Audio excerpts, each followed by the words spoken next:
Okay, all ready to go? Let's get started! I'll start the game.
Ohayou gozaimasu.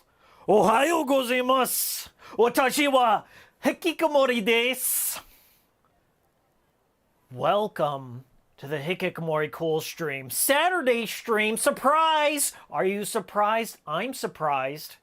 Playing Judgment. Where's my chit? Where's my chit? YouTube. Where's my chit? We're not getting started without my chit. I get so many people like, why do you have chat on your stream? We can see it in the replay. Well, there's a good reason. Chit is a part of this, and I'm getting you in here. Hikikomori, Hikiko, did not forget about you, Chit. I'm going to encode it right now. I'm encoding the files, all right? I'm connecting to the network. Boom! There's chat. Welcome, Chit. I see ya. I see ya. I didn't forget about ya. Old Hikiko here, playing Judgment, playing an old game. I'm behind. This is the only, there's 2 Ryoga Gotaku games that I haven't caught up with. Fist of the North Star, Lost Paradise, kind of slept on it. It's taken a while to get good. And Judgment. I got pretty far in Judgment before I dropped it, because I started on the PS4, and then I got the Series X, and I had to start over from ground zero. So here we are. I'm mostly just doing story missions, just to burn through the story because I really want to play Lost Judgment. Who do we got in this shit? We got Jeremiah. Hey. We got, let's go from Kid Kid. We got Yakub, Al Shadi the boy, Musicology. What if the bots just subscribe? We got Musicology coming in here with a little quip. What if the bots subscribe? Then good. At least they'll help me in some way. The reason why I've got it in sub-only mode is because when I tried to do the cool stream last time, I had 5 bots.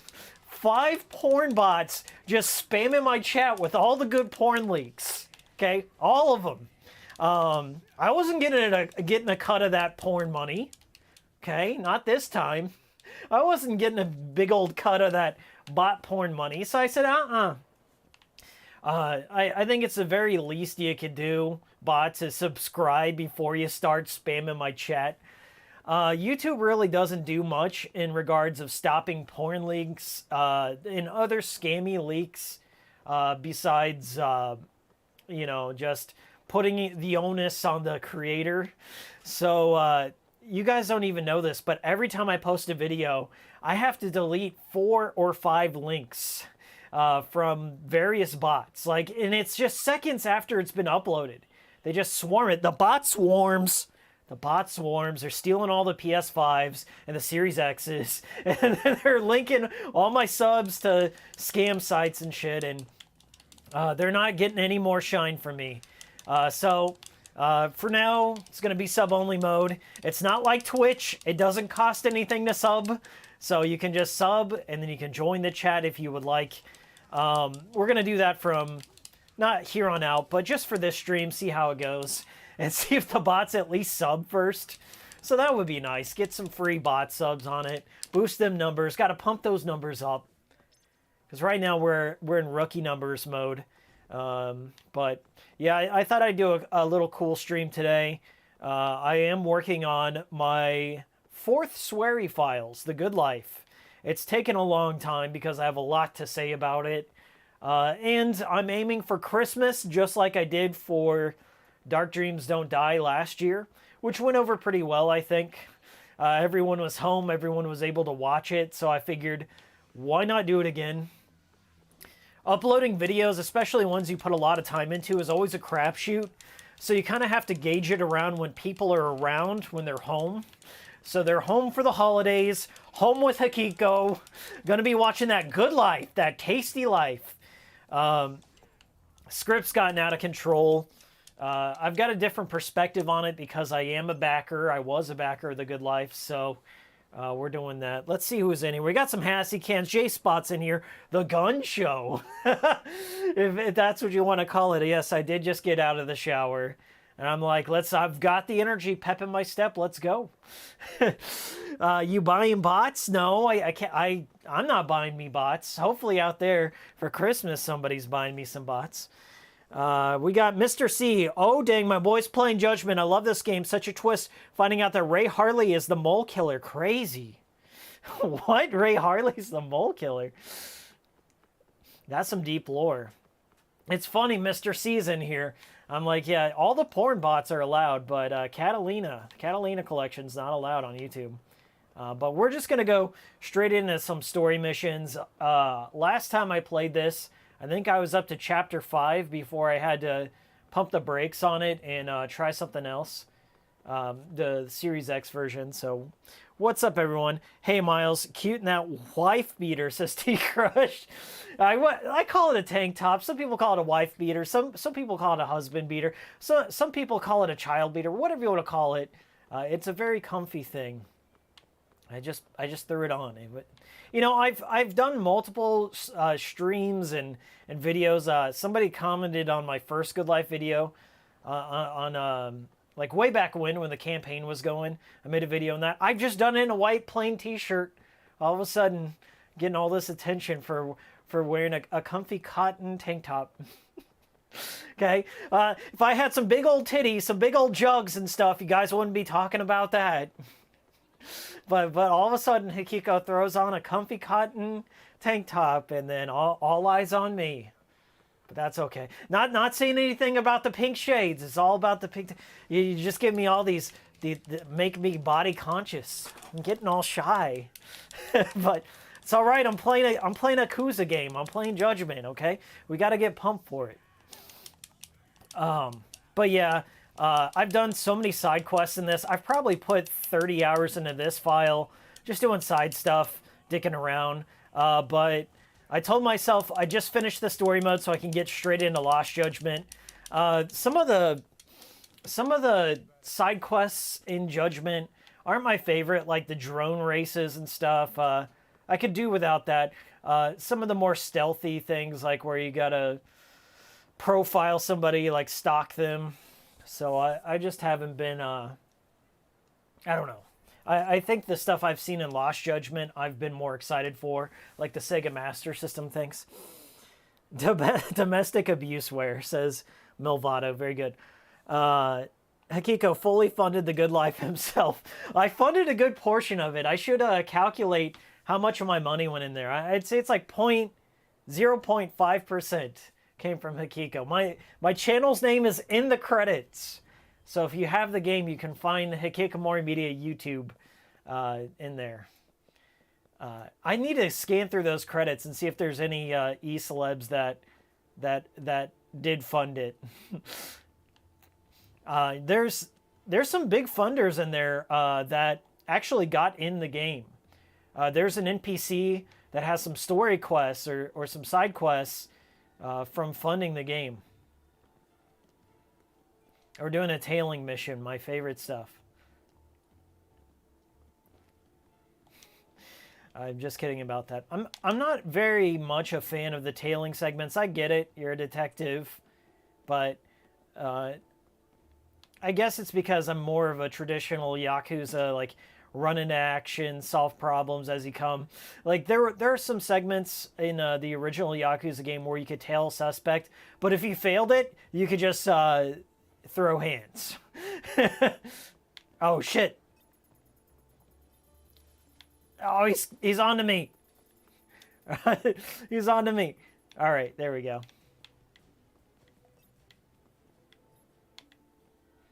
But I will say, besides this is a fantastic game.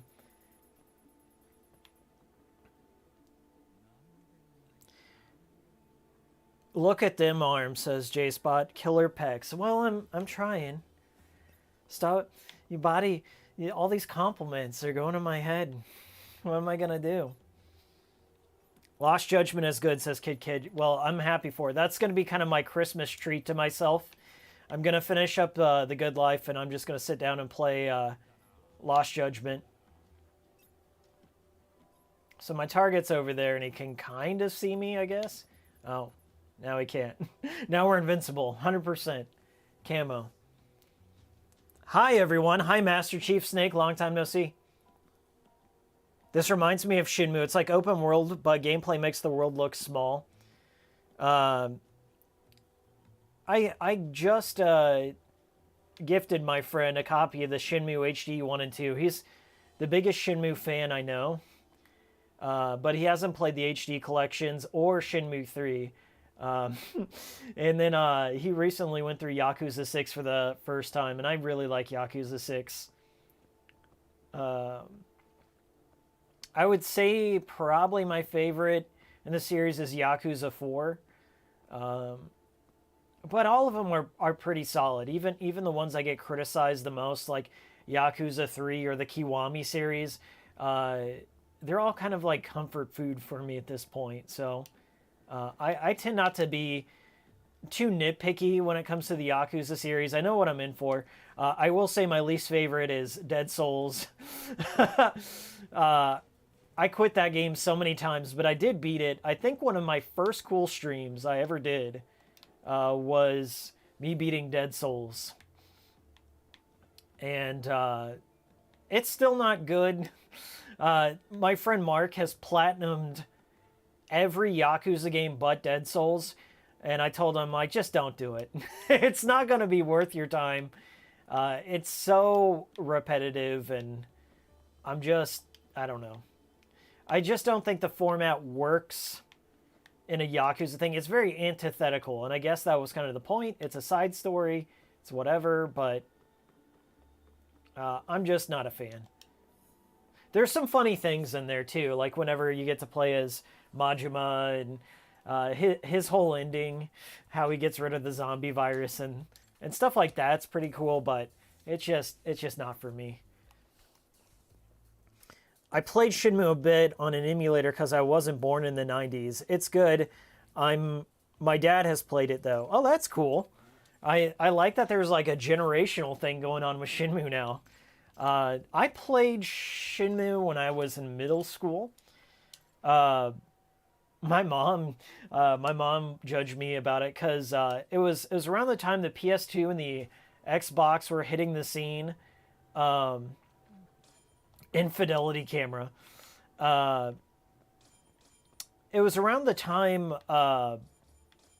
the Xbox, PS2, GameCube, and the Dreamcast was like already out of business. It was about a year after that, and GameStop was having a sale.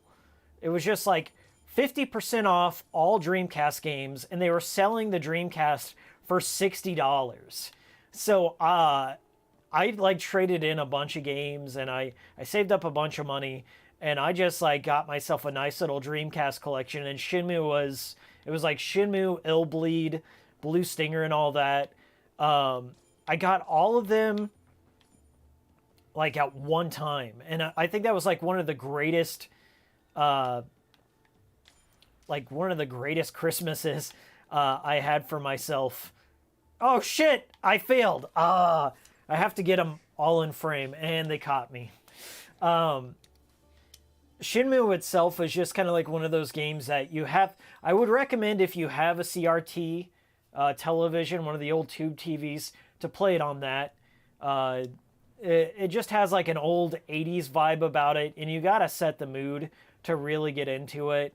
It's slow paced, and it's all about the little details, like going around picking up, touching things, kind of living an old analog lifestyle, if you will. And it's very self-consuming. Like once you get the beats down and you're ready to slow down, and like the battle system is very clunky. It plays like Virtua Fighter 2 on the Sega Saturn, because the game was originally developed with the Saturn in mind, and it was supposed to be a Virtua Fighter game, but it plays like a very poor version of Virtua Fighter. So I gotta get that moment where they enter the hotel.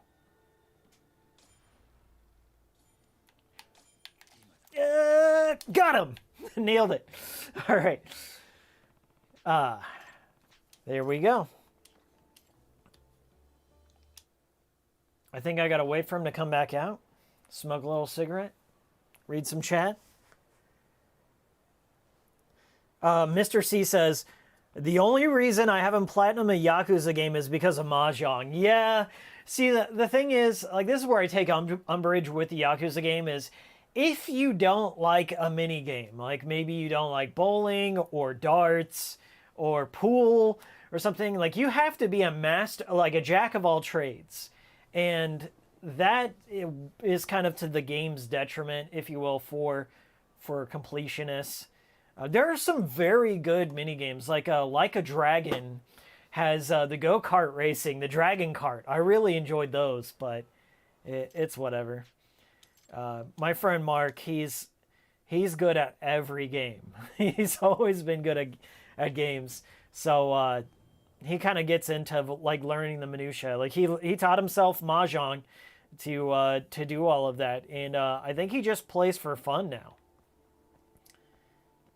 I know people. I listen to a podcast called the CU Podcast, which is Pat the NES Punk. Ian, his co-host, buys like Japanese Famicom games. Like he's going on a thing like where he collects all the Mahjong games because he's just really good at it. And I don't think he can read Japanese, but he understands how to play. And it's like one of those games, like once you get it down, doesn't matter the language barrier, you've got it.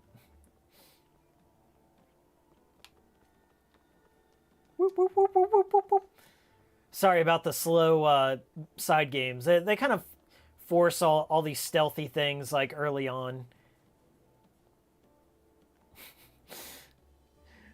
Tailing missions in every open world game have never been my favorite. Like the old Grand Theft Auto games, like going back and playing some of those HD remasters and remembering how bad the tailing missions. Deadly Premonition has a tailing mission near the end of the game where you have to like track down this alleged infidelity thing that's going on, and you got to keep a certain distance, and then there's the attention meter that goes by. Never a fan of the tailing stuff.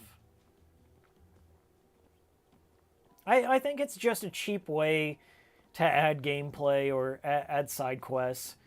There are some fun ways to tail later on. It's like whenever you put on costumes and then you have to convince people that you're a janitor or a cop or a member of the organized crime.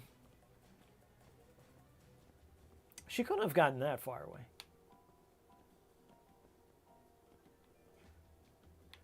I'm still not sure where she's at. I can't see.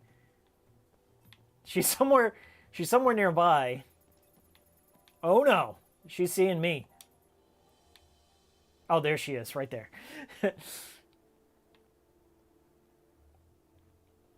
I always like the chase missions though, like where you're trying to catch somebody on foot. Yakuza 3 had some really funny ones, or maybe it was 4. Art Time Silva. I know Pat the NS Punk, says Master Chief Snake. The fighting's coming up, kid. We just gotta finish up this one. Yeah, I've been watching Pat stuff since like he was a part of this thing. I think it was Retroware TV. We're talking like old school YouTube kind of things. I used to collect retro games quite a bit. I don't collect them anymore because the market's all fucked and there's so many repros on the market.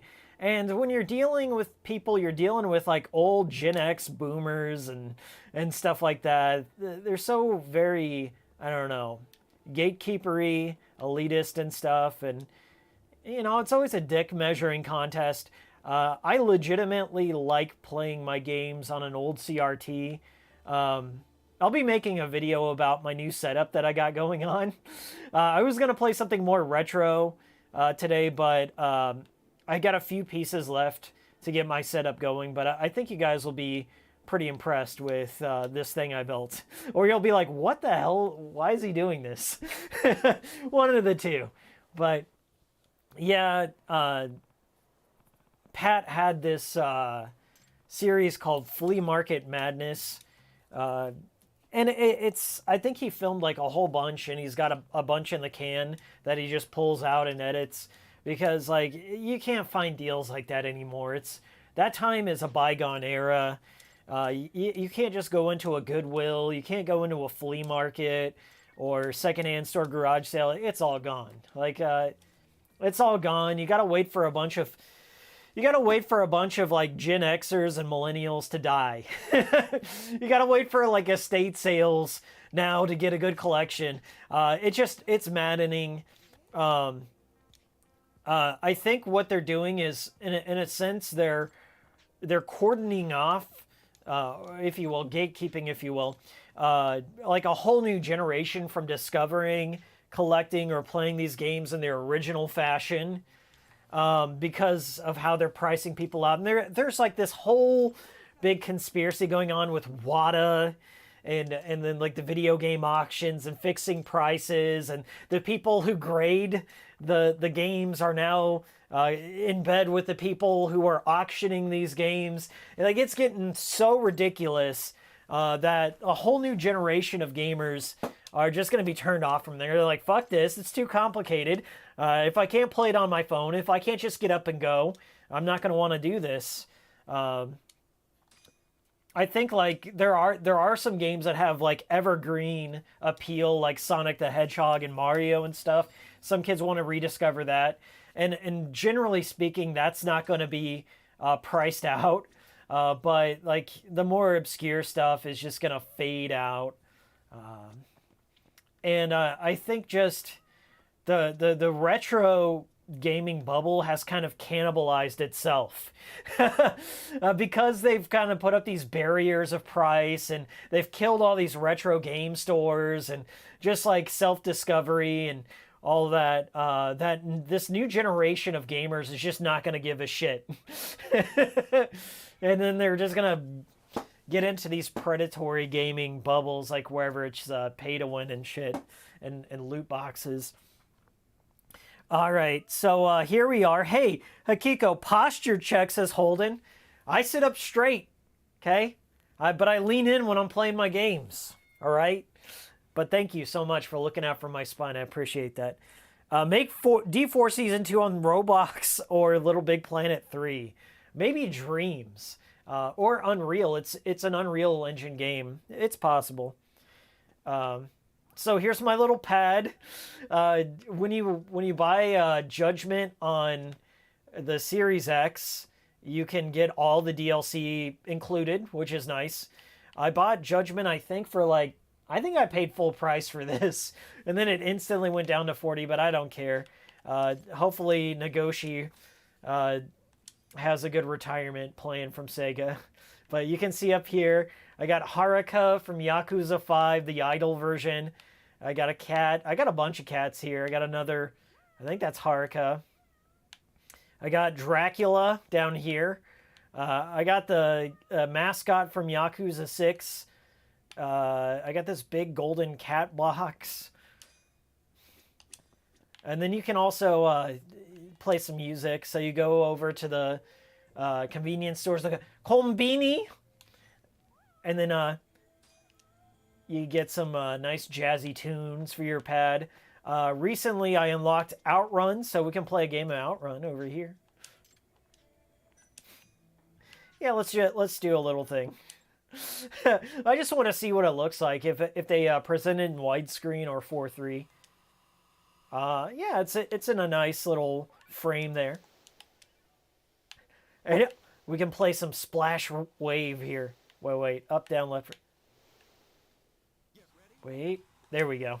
It's like turning an actual knob, like each of the degrees is out there. That's kind of cool.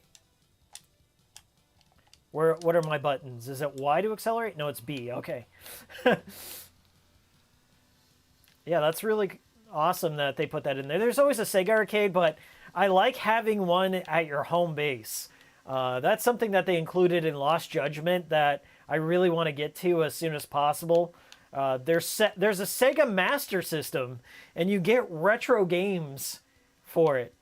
And Japan doesn't have this retro game problem. I mean, there are some really expensive ones. I think at Mandrake, when I was at Mandrake Galaxy, there were some games like, what was it? That Neo Geo golf game, Neo Turf Masters, was ridiculously expensive, but there is a reason for that. But most of the old Famicom games, PlayStation 2, dirt cheap. If you go watch my my Japan video that I made, I think it's called My Time in Japan, or My Time in Tokyo, on the channel. You'll see all the fucking retro games I came home with. I kid you not, I spent $300 US, and I came home with a suitcase of video games. It was ridiculous, but cool. All my retro game shops have been closed, though, for the most part. So there are a few here and there, but you got to go out of town. Judgment game might be set in the same universe as Yakuza. Are you asking if it's in the same universe? Yes, they're in the same universe. There are some small things, but you really don't need to. You really don't need to play a Yakuza game to enjoy this one. This one's kind of self-contained, with some slight things here and there. I mean, they all take place in the same city, Kamurocho, which is like this fictionalized version of Shinjuku. When I went to Shinjuku, I was like, man, I don't need Google Maps for this. I know my way around. Like I fought like a homeless gang over in that parking lot.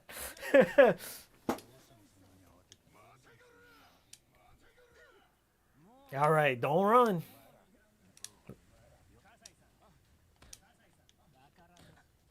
I think it's been a while since I've adjusted my stats, so I'm gonna do some stat boosts here and there. I might play some baseball or do some side quests, but I'm just trying to breeze through the story as much as possible.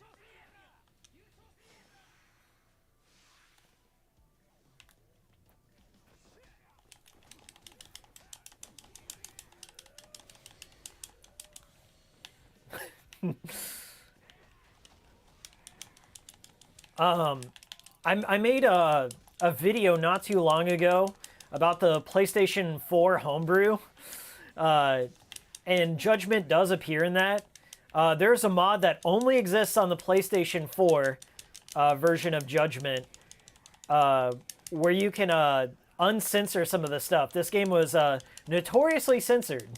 And there's a good reason for it. Well, I wouldn't say it's a good reason, but there is a reason for it. If you want to know why this game was censored, go check out my video. It's called The Benefits of a Modded PlayStation 4. I gotta keep that shill game on. YouTube's doing me no favor, so I gotta shill myself. So if you're watching this live or in the archive, go check out that video if you haven't. It's very interesting. Like, I own a PlayStation 5 now. I'm still really not all that impressed with it, to be frank. But the PS4 has a lot of cool stuff you can do with it, and it's only getting better. What's up, Hikiko? Did you get any cool Simple Series stuff while you were in Japan? Thank you so much, Red Bull Wang. I did. I reviewed one of them. I think my last Simple Series video where I left off was The Overwhelming Hell. The Overwhelming Hell is the bug game wherever you're like this schoolgirl. It's like a survival horror, and there's like thousands of bugs. And you gotta like make your way through an Alice in Wonderland style, like through the looking glass adventure with tons of bugs, and you fight ginormous bug creatures. And then I beat that using Google Translate. So, yeah, that was, I got a few others here and there. I got something for the PS3, one for the Wii, a couple for the PSP, one for the DS. I got, like, these DS horror games. But the Simple Series isn't really sought after all that much in Japan. Some of the best stuff was released in Europe, and I think it was 505 Game Street that localized them. So the only stuff I bought in Japan was stuff that didn't get localized in Europe. So that's what I got. Let me get a little snacky poo going on. I'll read some chat. Okay, this is what I got. I got a Jamaican blend. Drinking out of my old thermos here. It's wintertime. I brew coffee like every other day. And I got a new favorite blend of coffee. And Swery and Persona 5 both recommended this blend. Jamaican Blue. Jamaican Blue Mountain is what it's called. It's very good. But since it's the holiday season, I put a little cinnamon in the percolator and the filter. I put a little cinnamon and like just a pinch of salt in there. And it's a very smooth but kind of festive blend going down. So let's see what we got here on the old map. And maybe we can play some baseball. I can do some friendship quests. I do need to boost up my stats a little bit. Yeah. Hey, what's up, Bradley? Hello, hello, Monster Krabby. Whoa, they took out the janky Unity pinball game from the PS4 version. Yeah, I noticed that. And then they just put in Outrun, which is weird. I don't have much SP, so I guess I could... let's do some side questing before I do this next one. So, we'll do 2 or 3 side quests before we go into there. So there is a friendship at the batting cage. There's another thing too, is where you can go and eat at places and 100% them. I'm a little low on health, so we're just gonna go set a marker and hit it up. Blue Mountain Coffee is great, says J-Spot. J-Spot knows what's up. Yeah, Costco has beans you can buy and grind there. So that's what I usually do. I just buy in bulk, and then I try out a new type of coffee, a new blend of coffee each time, and just drink it till I get sick of it. But Blue Mountain is like one of the only ones that I haven't got sick of. I drink my coffee dark and occasionally with half and half, but never sugar. I really cut sugar out of my diet for the most part for health reasons, but mainly because in America, like, all of our food contains so much oil and sugar, and it's really bad for my skin. Dude, if you see some of my earlier videos, I'm like 30 pounds heavier, and my skin's all like inflamed and stuff. And that's because I have like very sensitive skin, and like the candy and other like off the shelf shit around America is filled with like palm oil and soy and soy. But it's true. And so I really don't eat that much candy or sweets unless I bake it myself or my girlfriend bakes it for me. Like, that's the only way. I'm not like a humongous health nut, but I just like to know where my food's coming from, and like, the less ingredients, the better when it comes to your health. Like, just keep it simple, and you'll be all right. But that's where I'm at. Like, even when it comes to like protein shakes and stuff, I don't buy like the off the shelf creatine or whey proteins with all these different like thousands of ingredients. I go for like more of the isolated proteins. They call it like iso whey. But yeah, and that's really helped. But I'm not a health expert. I just do what's right for me. That's all. Okay, I can't tell you how to live. You do you, man. I've done it. I've eaten every fucking... which of the following innards is located towards the rearmost part of the cow? I'm going to say lower intestine. Small intestine? Okay, got it. I'm going to say the butthole. Hey, we got a Yato up on the screen. Super chat, $5 dono. Thank you so much, J-Spot. Thanks for streaming. I'm buried under work. Got you on in the background for sanity. Keep it up, Hikiko. Hassie can Vita. I sure will. Thank you so much. Which of the following innards is considered to be the guts? Stomach, large intestine, hearts, or liver? Ew. This is a tough one. I guess you could say... I'm not saying the guts or the stomach. Stomachs are like right up here, right? Liver down here. Heart right here. So I'm going to say large intestine. Okay, maybe it's the liver? Oh, shit. Whatever. I need to eat anyway. Did they want me to say liver? We got Kid asking, what engine does DP2 run on? Because it looks sexy. I'm joking. Unity. And that's the problem with... I really hate one-size-fits-all engines.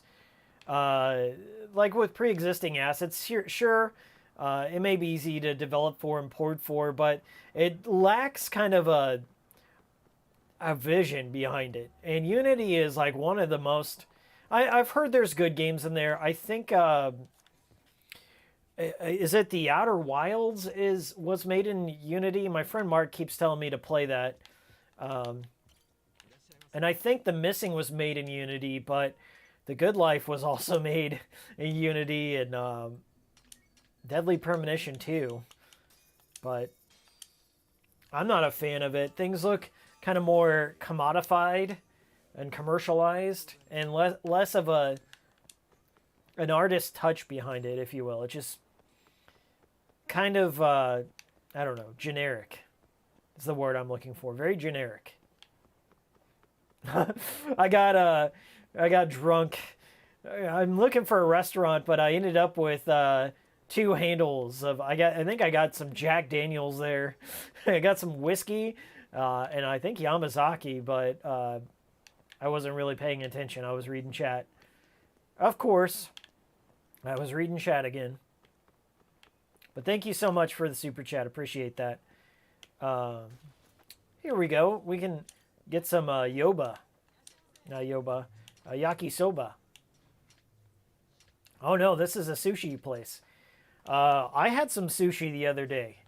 I had some fatty tuna, which is pretty expensive over in the West. But it's like a very occasional treat for me. But fatty tuna is one of my favorite things to get. It's just kind of like a melt in your mouth fish. It doesn't really have that fishy taste to it. Very, very, like it's a delicacy, if you will. It's very good. Is Lost Judgment just as good? From what I've seen, Octrine, from what I've seen, it looks even better. And that's because of all the cool mini games that I've witnessed. Mainly just having the Sega Master System. That was super appealing to me. I own a Sega Master System. It doesn't get much love. I really want to incorporate it more into my collection. It's a system I really have not played all that much. I've played your staples. I've played your Alex Kids.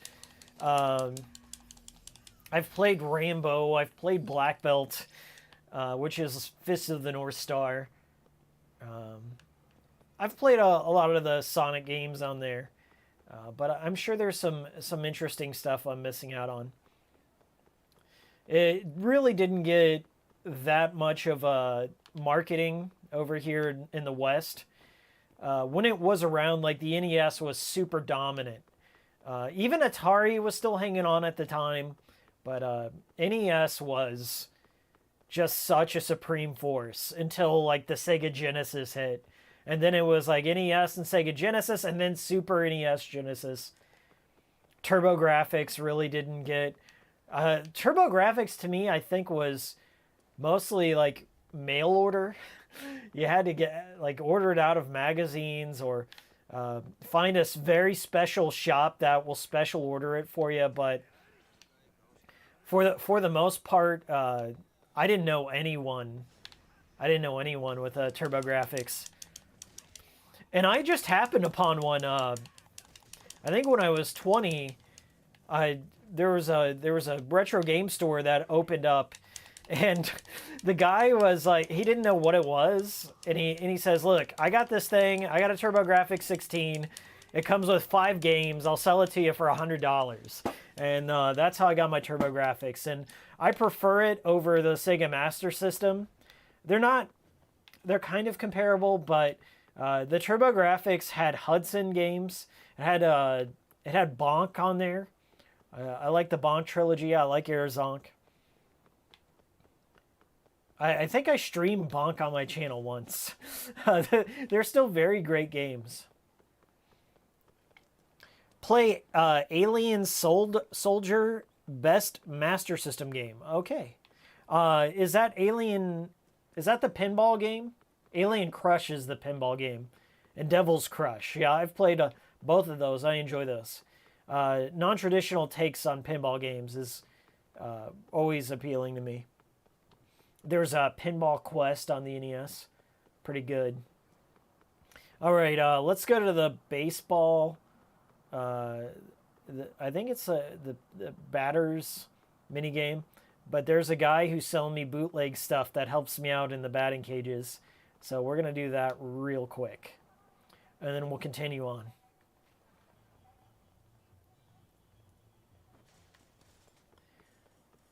So, did anyone watch the Game Awards in here? I'll understand if you didn't. I really will understand if you didn't. I don't know. I feel it. I feel it's a giant mischaracterization. Maybe it is. Maybe it is a microcosm of what gaming is truly like. But every time I watch it, I get depressed. It feels very corporate. It feels very like they're trying to push games that I guess I don't give. You know, you go into these game streams, be it the PlayStation experience, be it the Game Awards, and every single time there's like 4 Star Wars games, 4 Marvel games, crossover universe games, a big like. I think the most excited thing that I was hyped for was Slitterhead from Boca Game Studios. Kiichiro Toyama, the creator of Gravity Rush, the creator of Silent Hill and Siren. Siren's kind of like a footnote.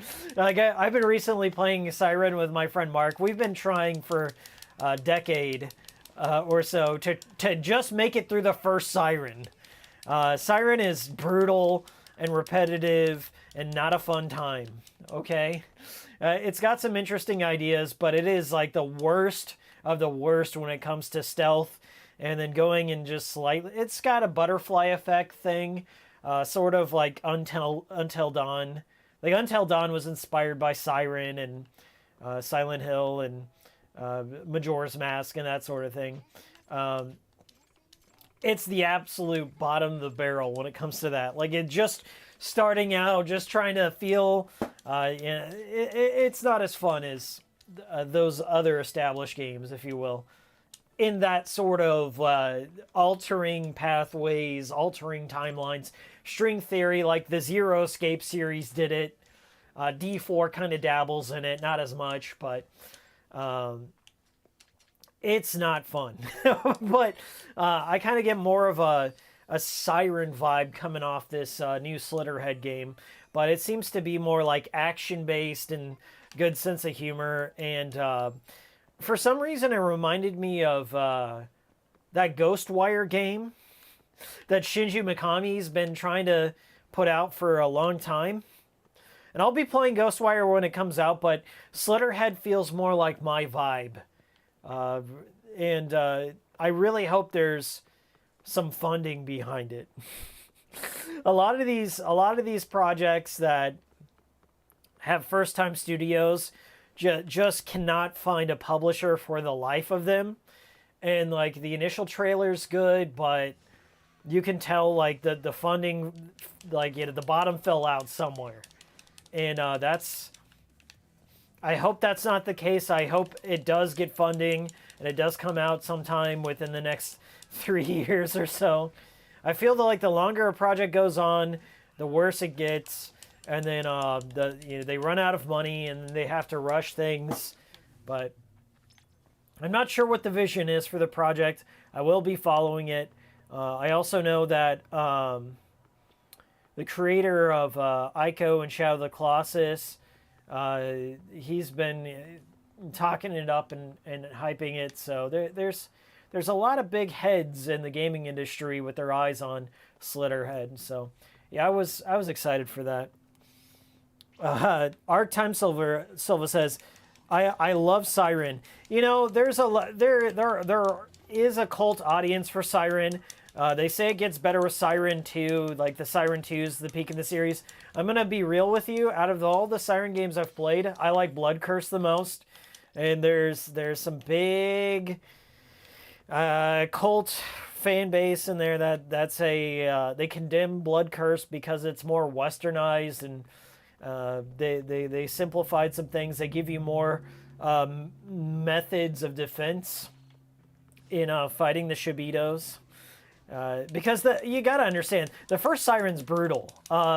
Each of the enemies that you fight in the game, like you have very, very limited means of defense. The battle system is very bad. And the Shibito have a cooldown timer, so you gotta know exactly what you're doing. So it's kind of like die, repeat until you figure out the perfect route. So if you're like a perfectionist or a speedrunner, you might really enjoy Siren because it's all about learning routes and pathways and mastering a very broken battle system. So if you get that down, you can kind of get into a groove. But there are 70 damn missions in the first Siren. So I think it just wears out its welcome, wears out my patience. And I feel Blood Curse is more streamlined. And for that reason, it's more enjoyable. And more modes of defense, more variety in the level design. I like Blood Curse, but Blood Curse fell under the radar because it was PlayStation Network exclusive. So a lot of people just didn't have the chance to play it. And it's sad because it is a very beautiful game on the PS3. And then I think from that point forward, it was Gravity Rush for Toyama's team, which is a masterpiece. The first one's a masterpiece. 2 is almost up there, but 2 has some awful Super Mario Sunshine-esque, like, take away the FLUDD and do some platforming things, and not a fan of that. Take away Cat's powers and go have fun. Like, no, the fun part is Cat's powers. Let's not take those away. Are they going to have me do some drone racing? Oh, boy. Oh, this is a side case? I don't want to do the drone racing. Are they going to make me do it right now? I'll do it later. I really don't like the drone races. Oh, they're going to make me do it, aren't they?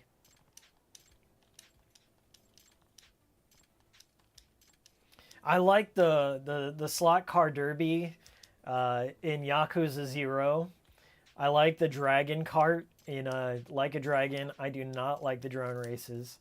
Maybe they tighten it up since the PS4 version. Ugh.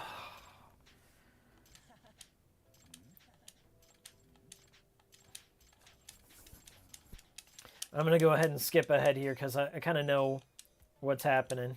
So...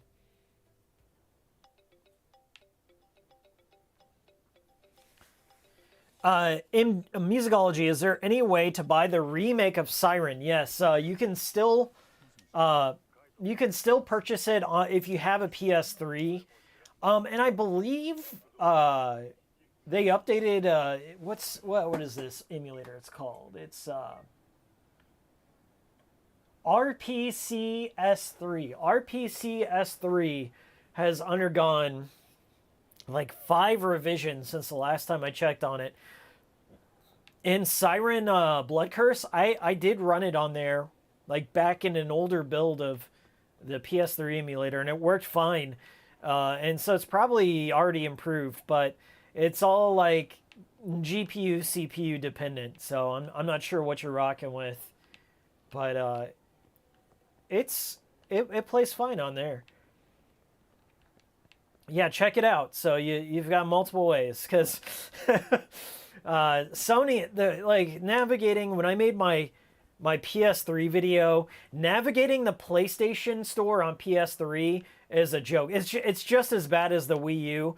It just remained untouched for 5 years. So whatever came out 5 or 6 years ago, maybe 7 years ago, is what's left on there. And I think Sony also took away the browser way to purchase PS3 games. Like, you could used to go on Sony's website. It was like the PlayStation Store through your PC and through your browser and just make purchases conveniently. And then they're like, oh, that's too convenient. We want to shutter this. We want to sunset a convenient way to purchase older games. Don't even get me started on this rant. There's a rumor going around. Like, there's been a lot of bullshit rumors going around about backwards compatibility on PlayStation 5 and streaming, and there's been rumors about a new BioShock set in Antarctica. There's been a Chrono Cross remake rumor going around. Jesus. It's coming out of, all this stuff is coming out at the Game Awards. None of it comes out at the Game Awards. And then all the people who published those rumors and nobody's held accountable, and it just keeps going. New Silent Hill going to be announced at the Game Awards. How many times in my life am I going to have to hear a new Silent Hill rumor? Until I just end things, really. Until I'm in a box somewhere. Until I'm in a coffee can, Big Lebowski style. That's how long I'm going to have to hear new Silent Hill rumors. It's just not going to happen.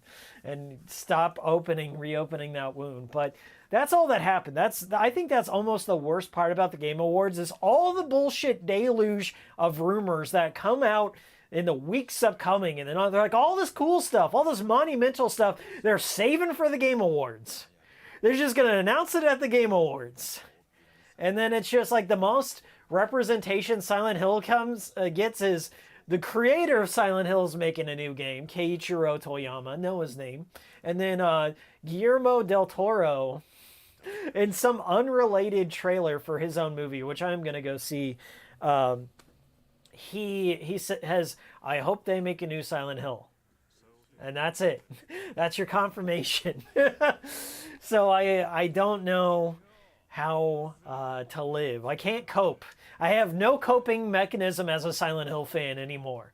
I've just given up. Every last shred of hope I've had is gone. And then somebody keeps, like every time I try and rebuild that hope, somebody comes out and just rips it off of me. And no one's held accountable. And here's another thing.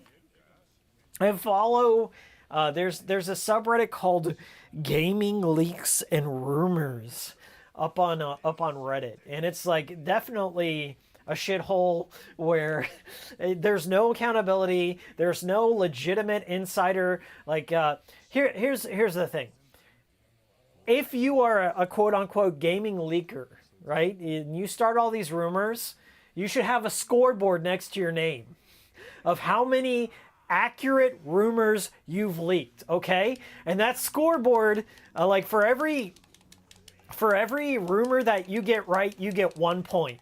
But for every rumor you get wrong, deduct 5 points. And then we'll just see who the true insiders are. But it just seems like after something's been decried as bullshit, they just move on to the next bullshit. And then so like one of the biggest new rumors going around is a Lollipop Chainsaw remake. Lollipop Chainsaw. Okay. I'm going to say no. And if I'm wrong, I'm wrong, but I'm just going to come out ahead and say not going to happen. There's a multitude of reasons why I don't think it's going to happen. I covered them in my video, but more recently, Jimmy Urine, and this hurts my heart even saying this, but Jimmy Urine, like I'm a big MSI fan, I'm a big Left Rights fan. I liked his collaboration with Grimes called Uringer. Okay, I'm a huge Jimmy Urine fan, so don't even get me started here. But Jimmy Urine was he was the music producer with Akira Yamaoka. Huge fan of that. Like they got Sleigh Bells up on the soundtrack. They got some like original tracks that Yamaoka and Urine put up. Urine is a boss. In there, I think his boss name is Zed in the game. For a while, like for the past decade, there's been some controversy surround. I wouldn't say the past decade, maybe the past 4 or 5 years. Like James Gunn had his big old. I can't get that key. What the hell? I'm just being blocked here. We all know like the James Gunn thing. Like he had some spicy tweets out there, and he got somewhat canceled. I don't even know because now he's uncanceled. So I don't know if he was ever canceled, but.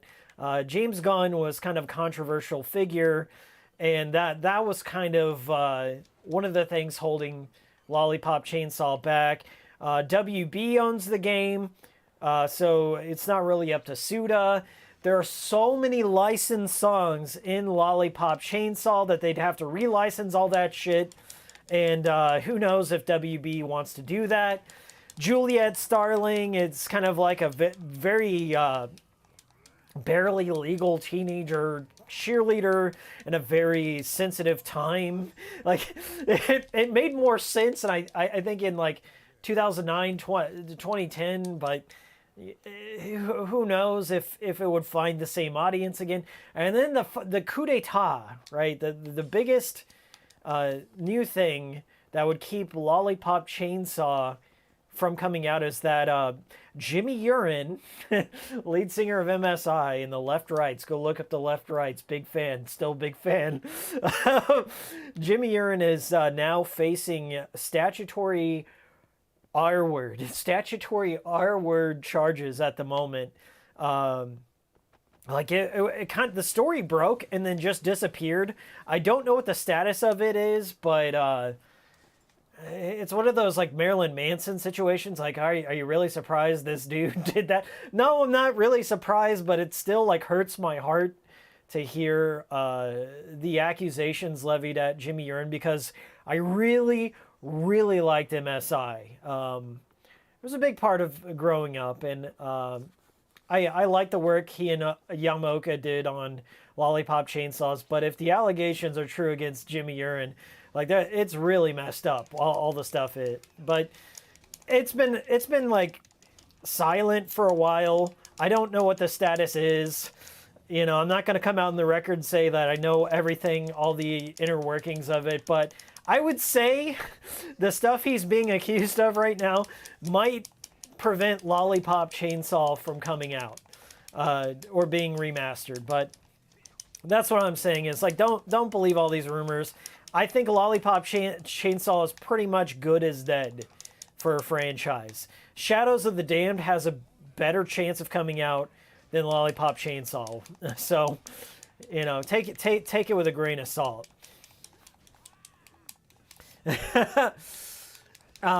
Just want to say thanks for your work, especially about Illbleed, says Alexander Licht. Thank you. I'm glad you subscribed for that and didn't, you know, just run away. I love Illbleed. That's one of my favorite games of all time. When I made this channel, Illbleed was like one of the first things I wanted to cover, but I wanted to get better at editing and kind of trying to explain why Illbleed's one of the greatest games. And it's a tragedy. It's sad that the creator's dead and that the rights are in limbo. And I think Illbleed would be a remarkable VR game. If somebody would buy the Illbleed license and make it like a semi-VR, semi-third-person horror game, like make the exploration, like when you got the horror monitor on, it goes into VR and you can look around and there will be the scares and stuff, but still like have some cool third-person exploring segments. That'd be cool. I just don't know that anyone would want to buy the rights besides me. If Hikiko ever, mark my words, if I ever got like fuck you money, okay, I would spend it on the dumbest shit. I would spend it on like buying rights for old games that nobody gives a shit about. Maybe like making some deals with Limited Run or some localizers or whatever, and getting more. My thing would be this. I would try and buy the rights to games and then also find the translation community, because there's a lot of good Japanese games that are getting translated. Like Racing Lagoon comes to mind. There's been Mizurna Falls has been in translation limbo. But that's one of them. There's so many like little Super Nintendo RPGs like Live Alive or Live Alive that's been recently translated. I would like to get the rights to some of these games, get some programmers to put them on like a modern console, and then like give the translators some money in some way. Just like, hey, thanks for translating. You're the localization team. We're going to be crediting you for localizing. Here you go. And then put those out in some modern way. But that's if I had fuck you money. I have fuck me money right now. Oh, fuck me. What am I going to do? That's the money I have at the moment. But here we are. Happy to be here. Happy to be streaming. Living the stream dream. Bradley Anderson with the master quotes. Bradley Anderson says, "I don't care what Obama says. Hope is never good." Rest in peace, Norm. Legend.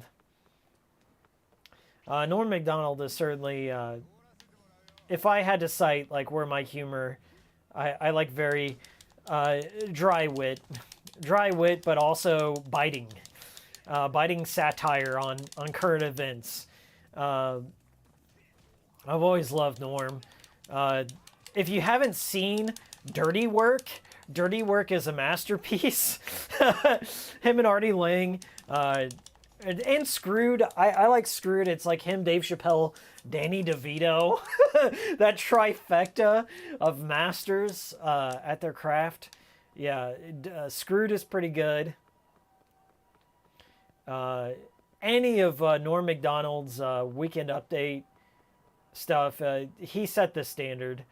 Like, I hate trashing on modern SNL because everyone knows it's bad. So it's like I'm not breaking new ground by calling out modern SNL, but there is just nothing funny. It's clapter at best, pandering clapter. But yeah, y'all know that.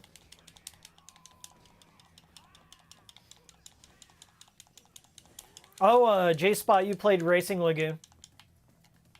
Is it anything like Initial D? I played a bunch of Initial D at the arcade. There was this Sega arcade I went to when I was growing up, and I remember, I think it was Initial D. There was a Initial D arcade game that would print out a card, and that card had your profile for all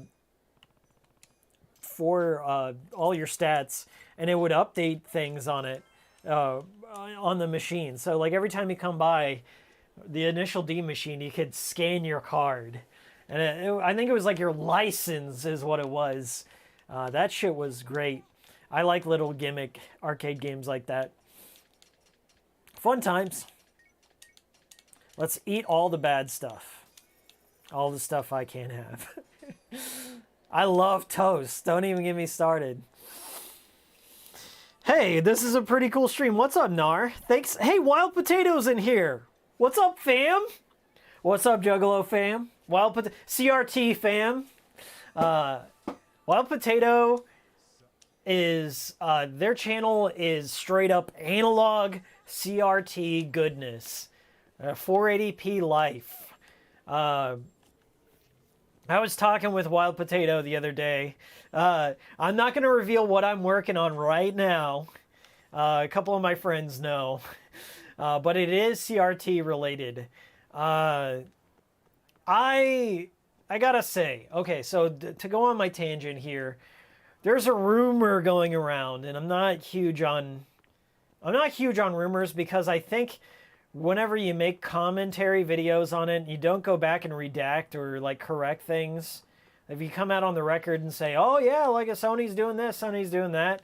Like, I don't like to get behind these rumors here and there unless there's some, evidence. And like the big rumor that's going around is that Sony is copying the 3-tiered plan, like the online subscription plan that Nintendo has. And they're going to do it with like PS1, PS2, and PS3 games? Hey, got a Chivo. Wow.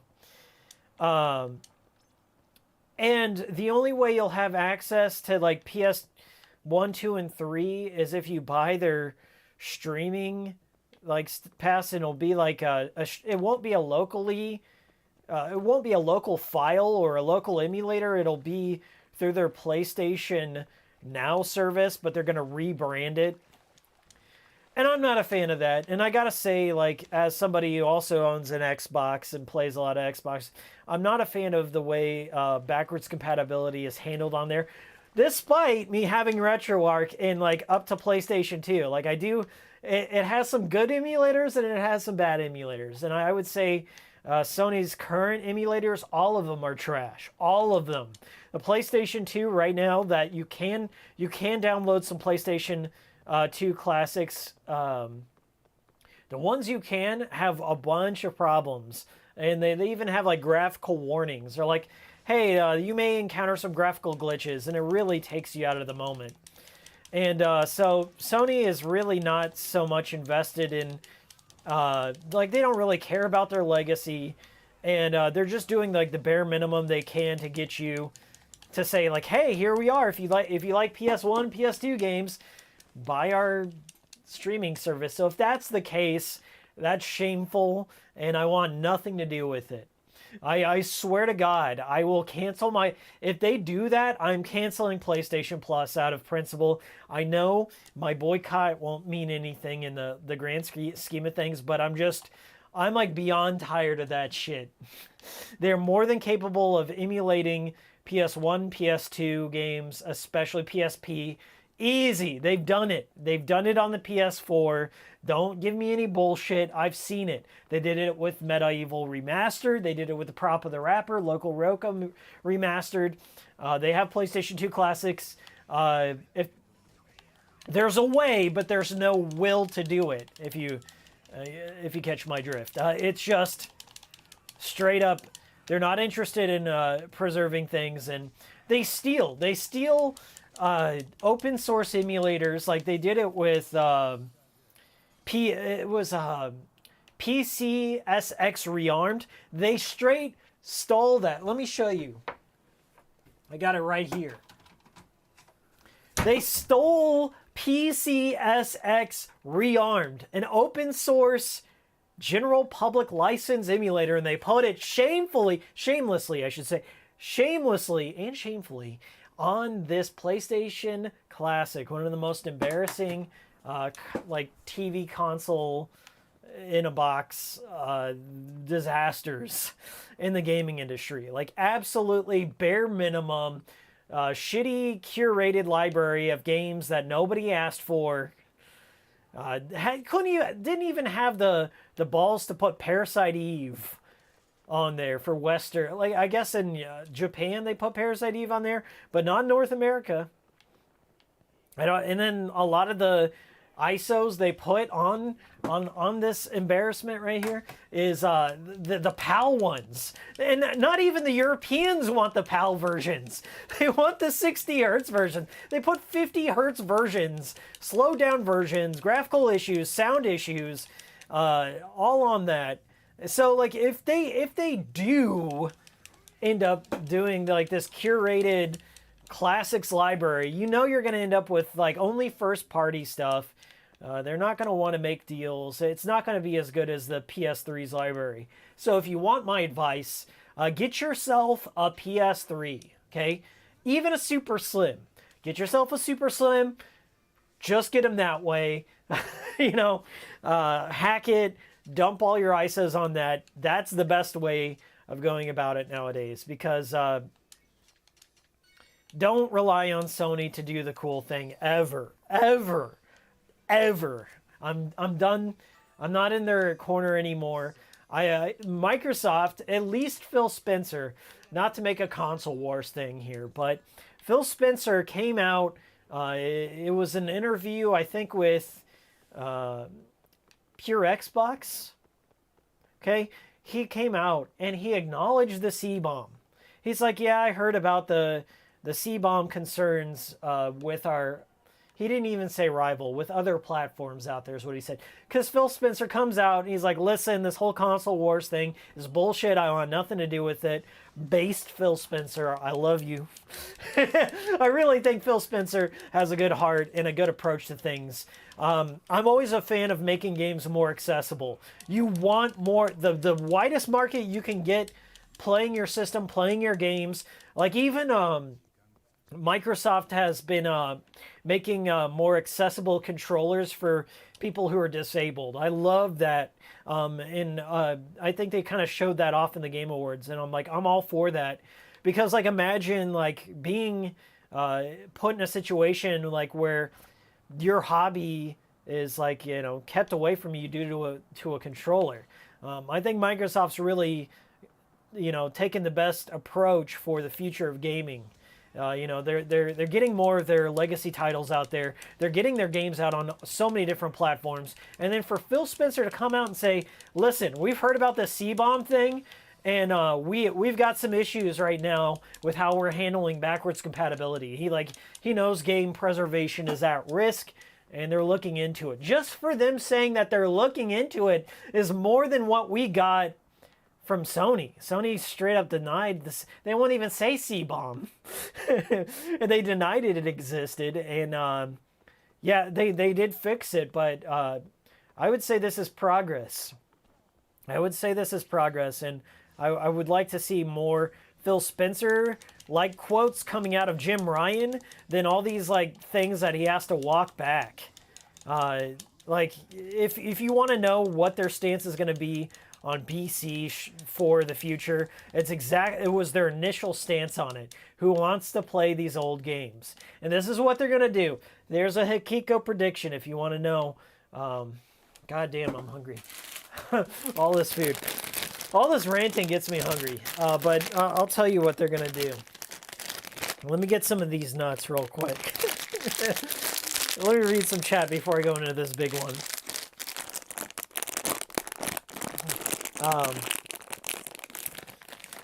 Mohammed says, emulators are bad until a company can sell them. You're damn right about that. Bradley says, DuckStation makes PS1 games look like upscale PSP games. I have DuckStation on this Xbox right now.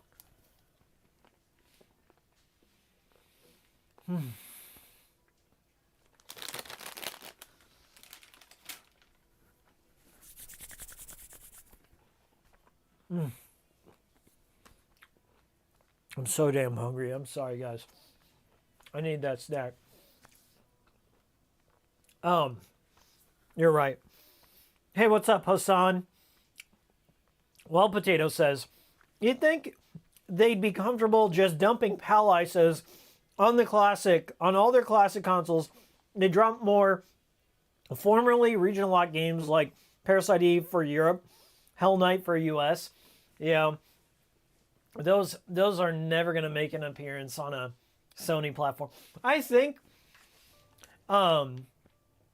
Parasite Eve is like in a weird limbo state right now because I think Square Enix, it's the reason why the third birthday is called the third birthday, not Parasite Eve 3. Because Parasite Eve is based on a novel of the same name. And it's the game Parasite Eve is a sequel to the book. So you got to read the novel to really know what's happening in the game.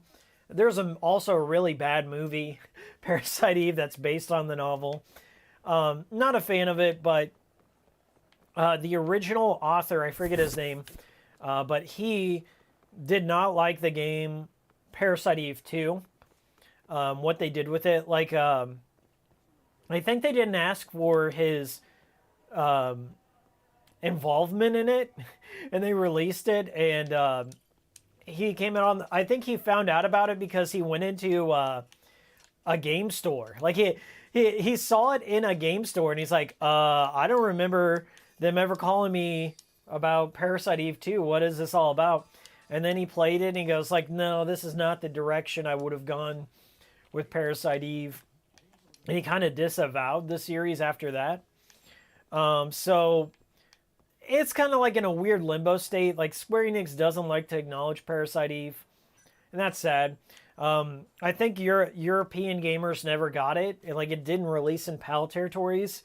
So the only way they could play it was through emulation. And so that's probably a reason why we'll never see it in an official capacity for a while. I wonder if there's a new Chocobo racing game. I wonder if Aya is going to make an appearance in that because she was in the original. She was in the original Chocobo racing. Third Birthday would be pretty good if it didn't have the Parasite Eve branding attached as Alan Smithy. I like Third Birthday. I really, really like Third Birthday. And yeah, you're right. Like, it's just the weaker aspects are the odd connections to Parasite Eve. And I mean, like, the game itself is like a fun third person cover shooter with a neat possession system. And I have fun with that. But yeah, it's one of those cases like where Square was probably trying to skirt paying the original author. So yeah. But for what it is, it's like one of the best PSP games. I'll get some more evasive things. I didn't like how it went Resident Evil style gameplay. I didn't like. I will say, the difference between Parasite Eve 1 and 2 is like it's not like if you like Parasite Eve 1, you're probably not gonna like 2 all that much. But 2 grew on me over the years. I think it's more intense. Like Parasite Eve 1 is super easy. You can get ridiculous guns in Parasite Eve 1 where you can just like roll every boss fight, every regular fight, because you can attach like 5 status effects and then get 3 shots per turn and insanely good magic. Once you get Liberate, it's game over. Parasite Eve 1 is pretty broken. Because again, even like the Sears Tower, as long as it is, it's just easy. And Parasite Eve 2, what I like about it is it gets more difficult in the New Game Plus. There's more cool stuff to shoot for, like getting the gun blade and getting all the hidden costumes and getting the hidden weapons and stuff. That stuff is fun. And I think Parasite Eve 2 is a lot scarier. Like, it leans more into the horror stuff. And yet you do have to kind of, like, play more into, like, knowing the status effects. Like, have enough ammo for some of the boss fights. And some of the boss fights are extremely grotesque. I also like how, like, there are certain boss fights, like, you have to beat them in a certain amount of time. Otherwise, like, it alters some of the story elements. So it's grown on me over the years. But I think the people who trash on it maybe played it once or maybe watched a Let's Play. I think if you go through it again, you might have a fonder appreciation for it. Mainly because modern video games are so bad that it makes Parasite Eve 2 look like a masterpiece. But that's just me. That's just me poo-pooing on modern games. But there we are. What am I doing here? What am I doing? Get out of here. Yamaguchi! Alright. I think it's back here and around. There we go. We'll push forward.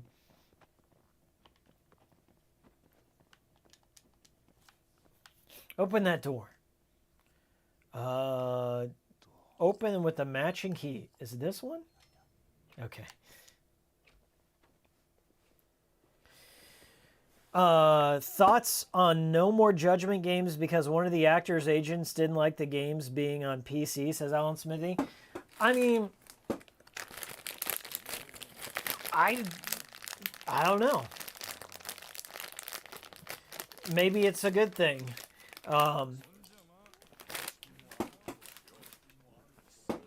We could say the Yakuza series. The Yakuza series has been run into the ground. And I think some of the more interesting stuff are the spin-offs. I will say, like a Dragon is in my top 3 Yakuza games. I had so much fun. Just because they changed things up. And a lot of people say, yeah, it's pretty easy. Play it on some of the harder difficulties. That game will steamroll you. It was my game of the year, I think last year. Whenever it came out, that was my game of the year. Same thing for Judgment. Like, if a game gets a couple of games and then fizzles out or fades out for whatever BS reason, that's fine by me. At least it had a couple of chances. But I don't know what the future holds for the Yakuza series. Nagoshi's gone. I think he's at some mobile game studio. Like, he's taken the Okamoto pathway. What's my... Play a few rounds is what they said. Okay. We got some blackjack. Got a couple of blackjack tables. What do we got here? Are they all blackjack? Okay. I'm not any good at cards, but we'll try. Low rate play.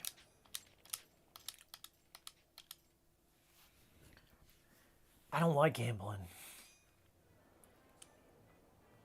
Insurance pays 2 to 1. Welcome. Onegashimasu. We'll just do 10. Well, hit me. How do you hit? Hit, stand. Oh, we're definitely hitting. 2 aces and an 8? Dang. All right, well, we got 10. 17. I mean, that's... We'll stand on 17. Oh, well. I lost 10 chips. Gotta know when to hold them. All right, let's bet. 10 more. I'm going to stand on the King 10. Hell yeah. Double down. Double your bet and draw another card. No, not going to do that. Split pair. No, we're going to stand. I'm good with that. Hell yeah. All right. I think I have to play a few rounds here. Mohammed says, I'm just happy we got 2 excellent games. I don't necessarily need more. I feel the same way. There's something... I live in this mindset where be careful what you wish for, okay? I've been burned a lot by wishing for sequels. Deadly Premonition 2. No More Heroes 3. We're going to hit on that. Oh, bust. Damn it. And I think, like, the further time goes along and, like, the more spaces between sequels, there's more risk for team members to leave and other big issues to arise, or just, like, a change in what's popular. And like, maybe I don't want to trash on Kingdom Hearts, but... It was a lot different when I was a younger man. Like, I really loved the first 2 Kingdom Hearts. And when I played 3, I just could not get into it at all. Like, I played Kingdom Hearts 3, I got to the Toy Story stuff, and it's like, I did Toy Story, I did the Monsters, Inc., and I'm like, I'm satisfied with this. I don't want to do anything more. Hit it again. Damn it. I'm not that good at cards. And it took so long for Kingdom Hearts 3 to come out. Like, and all those spin-offs and milking of the franchise, really, I just lost interest. 18. I got a very narrow margin on that one. Okay, we'll try. Can't win if you don't play.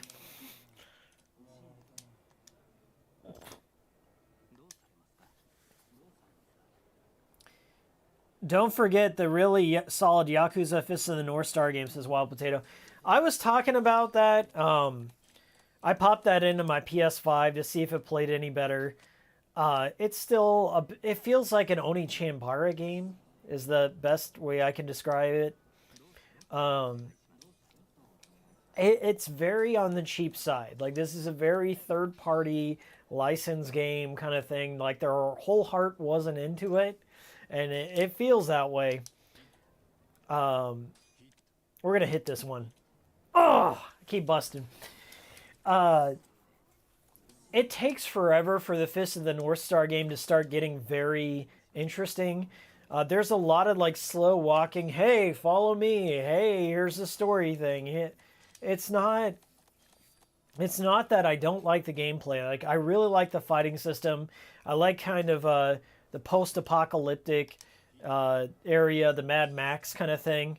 But it just takes forever to get to that area. So I finally got to the area where I got the dune buggy, the desert stuff, and I'm enjoying it. But I think it took me 3 chapters to get there. I don't know, 3 or 4. All right, I'm good on that. I played a few rounds.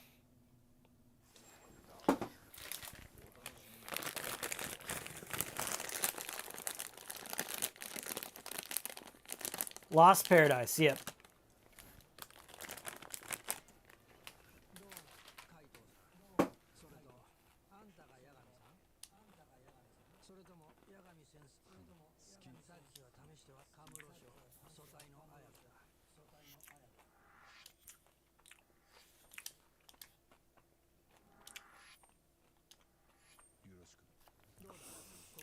So, back about 10 minutes ago, I was talking about what I think is going to happen with this quote-unquote backwards compatibility. Probably not going to incorporate anything physical. Not going to transfer over the games you bought on PS3. That would be the ideal scenario, okay? In a perfect world, if they have plans to shut down the PS3, Vita, PSP games, they're off the table, okay? Once we close it, the only way is piracy at this point forward.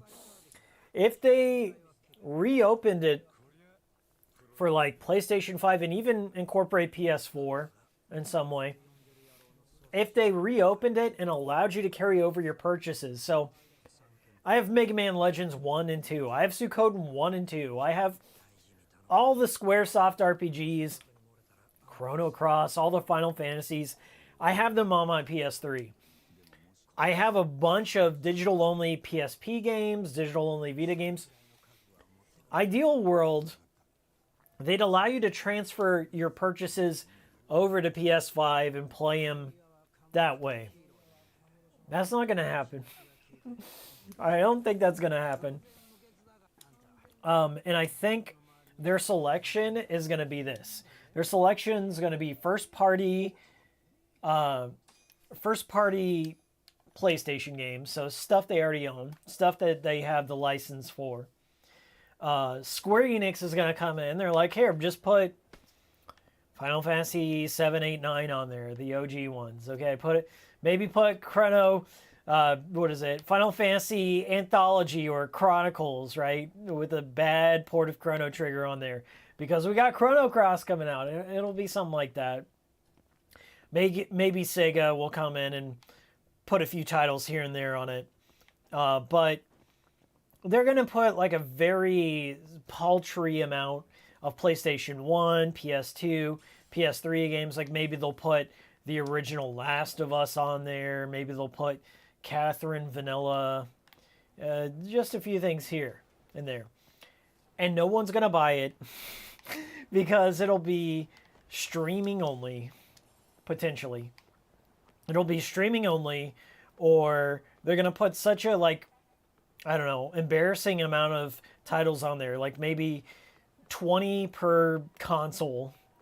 And then no one's going to buy them, or no one's going to be aware of them because they don't advertise them, just like PS2 on PS4. And then they'll use that as justification. Like, oh, look, see? Remember? You guys wanted backwards compatibility, but nobody uses it, so we'll just stop. And that's exactly what they did for PlayStation 4 when it came to the PS2 classics. They buried them in the very back of the shop, and they're like, well, look, no one bought them. So, why should we do this?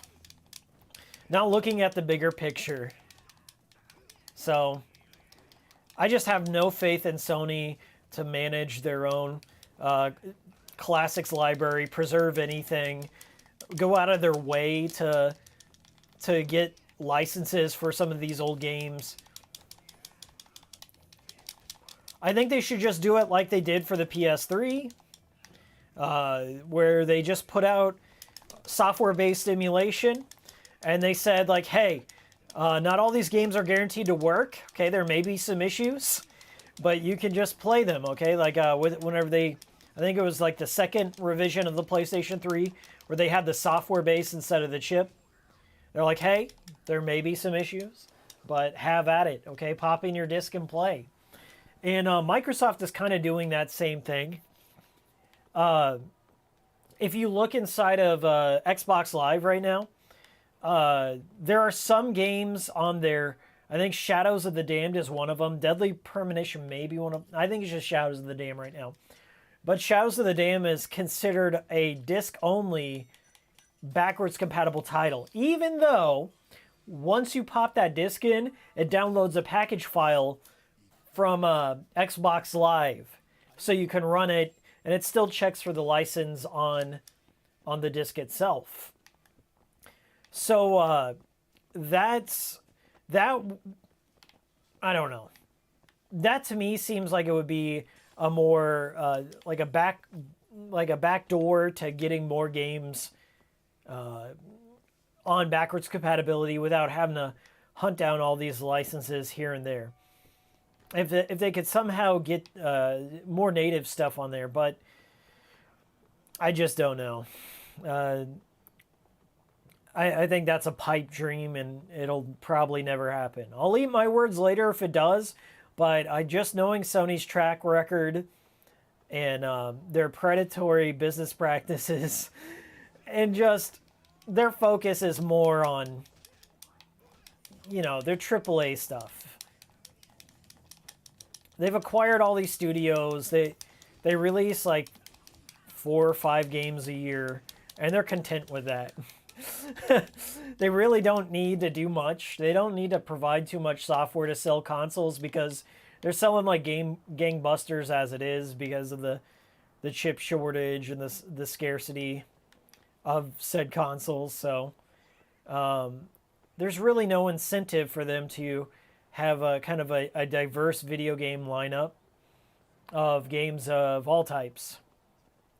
So I'm skeptical in that regard. I just don't see it happening.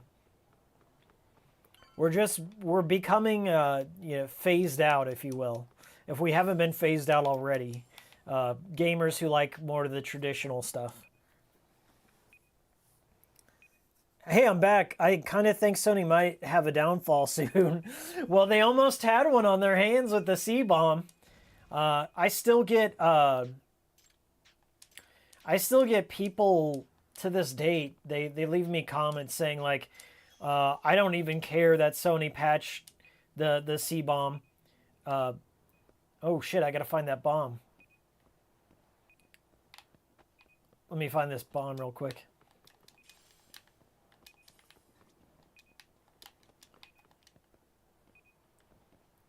Is it getting louder?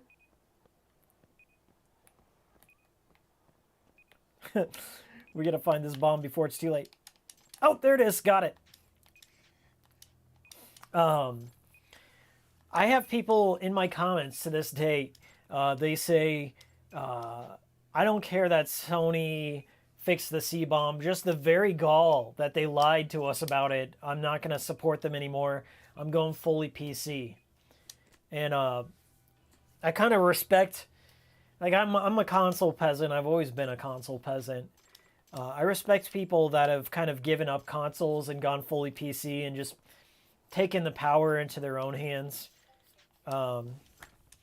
Unfortunately, if it wasn't for exclusives and things like that, like timed exclusives, I would be more on board with PC. But I tend to kind of separate my entertainment from my PC, because my PC is my work area.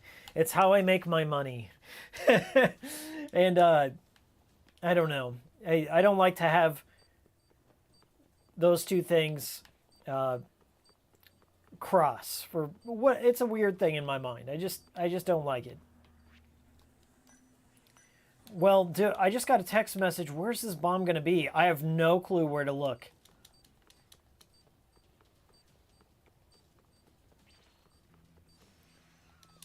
Oh my god. Now I got to get in the fight during finding this bomb. I did not read that text. I was reading chat.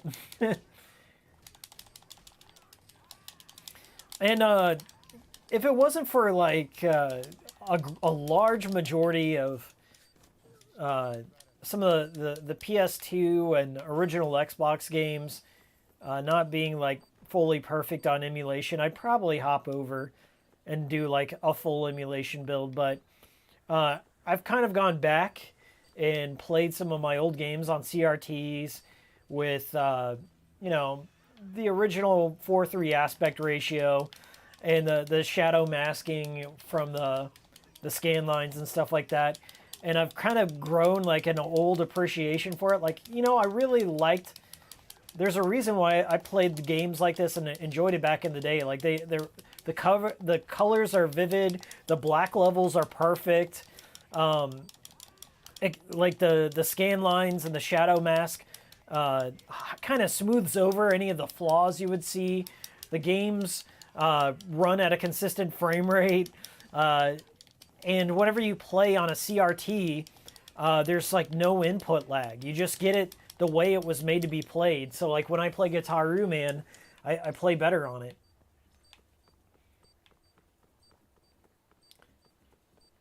I have no idea where to look for this bomb, so this bomb's about to blow.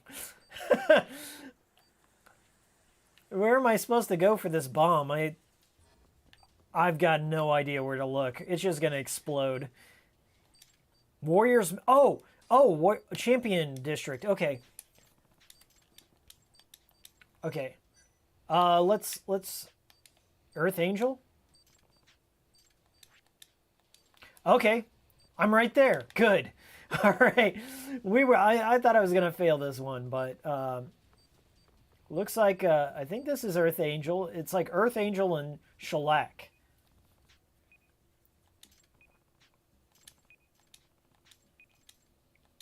Nice.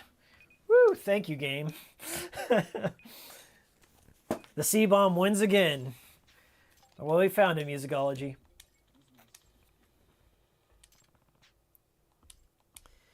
Smayboy79, think the rumored Chrono Cross remaster remake will have turn-based combat or not?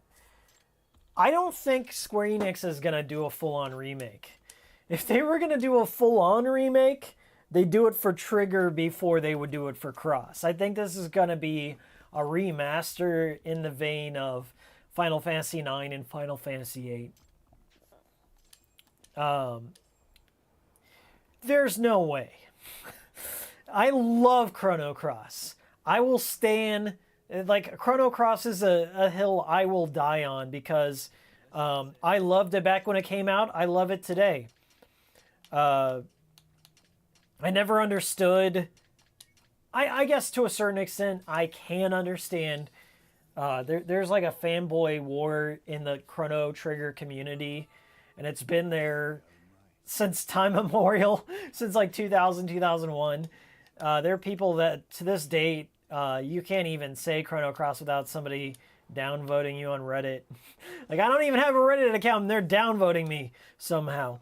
I think the main criticism with Chrono Cross is that there's too many characters, but I don't see that. I like the variety of characters. It has so much replayability in the same way the original Chrono Trigger does. Because, you know, time travel, butterfly effect kind of thing. There's like 3 main pathways you can go, like when infiltrating Viper Manor early on, which kind of alters the party members that you get.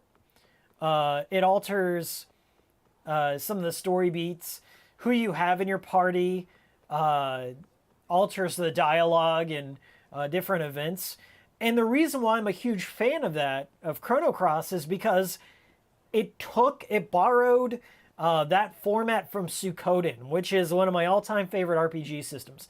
Suikoden has 108 recruitable characters, 108. And Chrono Cross has like maybe 40. Okay? And I don't know why Chrono Cross gets so much shit for this. Because, like, one of the things in the original Chrono Trigger was there's like 8 or 9 different endings, and some of them are joke endings. Like one of them's a developer room, one of them's like where the dinosaurs take over the planet and stuff. I mean, like that's what's great about the original Chrono Trigger is you can get a lot of different endings and outcomes depending on when you choose to fight Lavos, right? So Chrono Cross does somewhat of a similar thing. So like when you beat the game in Chrono Cross, you unlock a talisman or an amulet that speeds up the game like ×2. So it unlocks like the speed up emulation. So you can just like blaze through grinding in the game and do all these different pathways and see new characters and new storylines and different things. There's also a true ending that ties it more into Chrono Trigger and stuff that you can do as well. So I love that. I think there's some story things that happen, which I will not spoil because they are really cool, that happen to characters from the original Chrono Trigger. Beloved characters, and some people could not get over that. And because certain things happen, therefore, and that in Chrono Cross is a much more like read between the lines kind of story. Like there's a lot of gaps in the story. Like it's not like completely linear from Trigger. You have to really dig deep for some of the connections, and they made some last minute changes during development. For example, Guile is a character you can unlock. He's a magician, and he studies the black arts, the black magic. And Guile was originally supposed to be Magus, who's one of the antagonists turned friends from Chrono Trigger. And then they changed that storyline last minute, right? However, in Chrono Trigger DS, they retconned that retcon and like made Magus an amnesiac. So it still could be Magus anyway. Long story short, Chrono Cross really tried more things in like making it a bigger expanded universe and made it more than just time travel shenanigans. It's like interdimensional time travel, interspecies. At one point, like your soul gets transported into a cat pirate at one point. Like it's just so out there that I love it. But there's so much vitriol towards that game. And I gotta say, Chrono Cross has one of the best soundtracks of all time. I like it better than Chrono Trigger. I really do. I think it's like the best pre-rendered backgrounds on the PlayStation 1. Some of the best 3D models on the PlayStation 1. Every time I play it, I find something new to appreciate about it. I've played Chrono Trigger to death, so I know everything that's about to happen. I think Cross makes the battle system a tad more complex, but it's difficult. There are still some hard boss fights that will wreck you. Like fighting Miguel. Miguel is still one of the hardest boss fights in any Square Enix game. If you guys have gotten to Miguel and you've beaten Miguel, pat yourself on the back. Sorry, I got lost in my Chrono Cross. I don't know how many of you on in the chat have played that game, but it rules. I hope it does find a new generation of players. Kid, does Deadly Premonition disc work on Xbox One or just digital? It works on Xbox One, but it downloads. You have to be connected to the internet to get the package file. So, like, the Xbox One disc is a license, essentially, to download a package. So it checks for that license every time you play it. But yes, the Xbox One Series X versions are the way to play. They are so good. And they're so untouched by the hands of Toy Box. So that's why I love them.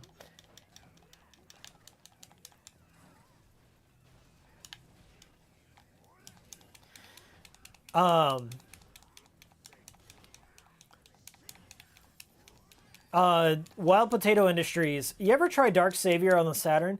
It has something similar, which, depending on how fast you are in the intro, changes the entire game. I believe the director of Illbleed had a hand in it. No, Wild Potato, but you've already sold me on it. You sold me on both accounts. That sounds really cool. I want to get GDMU for my Sega Saturn.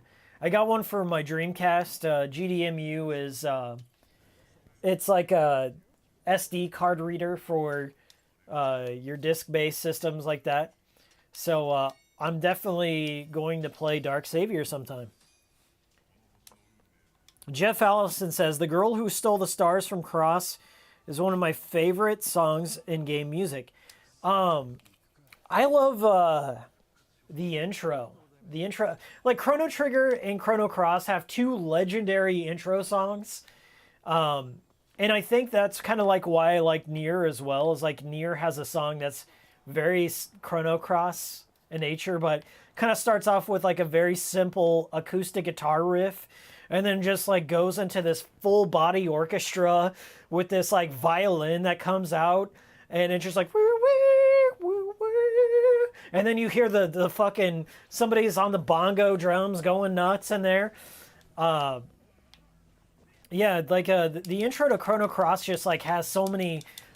It kind of gets you pumped for a grand adventure, and same thing with Chrono Trigger. They both get you hyped for the adventure. Suikoden has one as well. Just some all-time stellar prologue or introductory cutscenes. But I know it's kind of like you guys know that meme that images where you can hear the soundtrack. Like somebody will post a meme of or a script. Like take for instance Yakuza. Somebody takes a photo of Kazuma walking into Don Quixote, and they're like images you can hear, right? Every time I see somebody post a screenshot from Chrono Cross, I'm like, I know exactly what song that is in my head. Same thing with Parasite Eve. Parasite Eve has probably, it's also like in the top of like good introductory cutscenes slash songs that get you pumped. That fucking guitar riff in Parasite Eve. Dun dun dun dun dun. And then you got somebody on the synthesizer coming in. Yeah, I love that. Chrono Cross's pre-rendered backgrounds are better than Alone in the Dark 4's backgrounds, and I never say this, says Bradley Anderson. Isn't Alone in the Dark 4 the new Nightmare? Is that the one? I've been through Alone in the Dark 4 once when I was younger. It was a late generation PlayStation 1 game. I think I had to buy an analog controller for that game specifically. I remember Alone in the Dark 4. It's one of the only survival horror games where you can soft lock yourself if you run out of ammo, because there's no like melee or unlimited ammo type weapon. So if you run out of ammo in that game, you are screwed.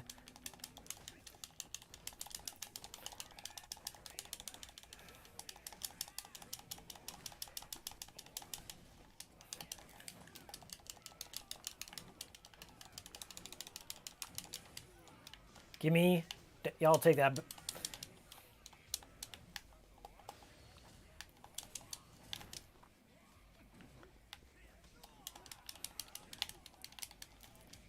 Okay, get my block on.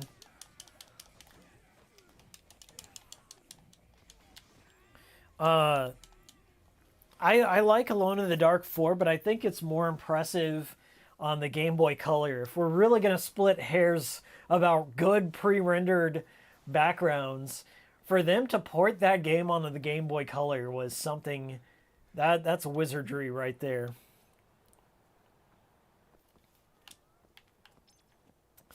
So I think my bot blocking thing is working out pretty well.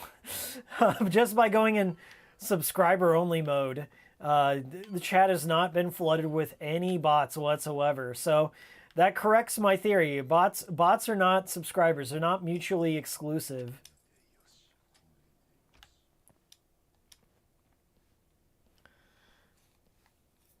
Gotta love the PS1 synth. Speaking of, my Resident Evil 2 vinyl should be arriving soon. Who put that out? Was it I Am 8-Bit? I know there's like this weird underground vinyl pressing revolution going on for old video game soundtracks.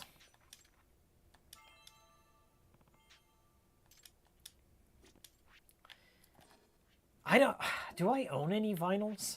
I don't own a record player, so I don't have much need for vinyls, but I have a friend who's big into collecting them. I had a vinyl player when I was growing up, and it also had like an 8-track player on it, but once CDs hit the scene, like it's one of those things where you never look back. Same thing with MP3s. You just kind of never look back.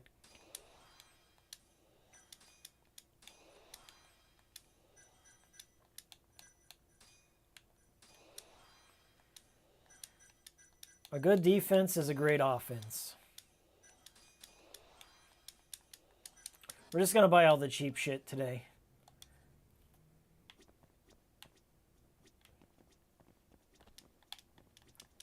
Oh my god. Pick it up. Pick it up. There we go.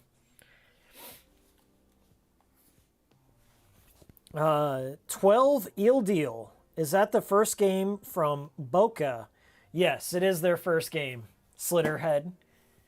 The concept art for Slitterhead is fantastic. I believe it's on Twitter, so there was somebody posting it. I think maybe Boca has it on their Twitter, but it's really good.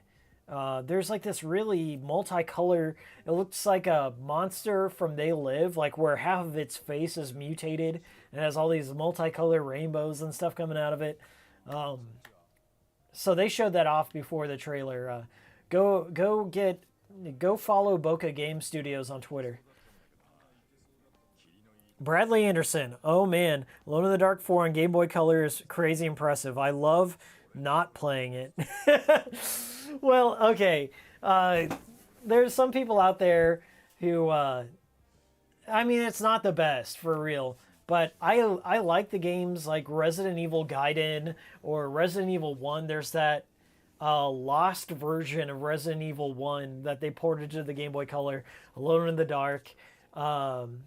Like the Game Boy Color has some very impressive experiments. And then like Game Boy Advance has that Max Payne port that they did, fully voice acted.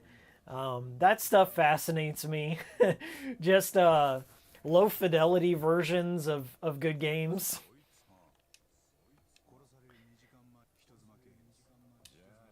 That was kind of common. That was kind of common on I think like cross generations, like back during the PS1 and PS2 when they existed. There were PS1 builds of PS2 games. Like Harry Potter is possibly the most famous case of that. Like the discrepancy between Harry Potter and the PlayStation and PlayStation 2.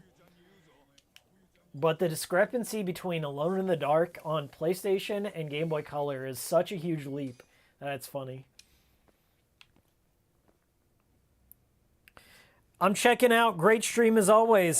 See you later, Bradley. Thanks for joining. Oh, I streamed.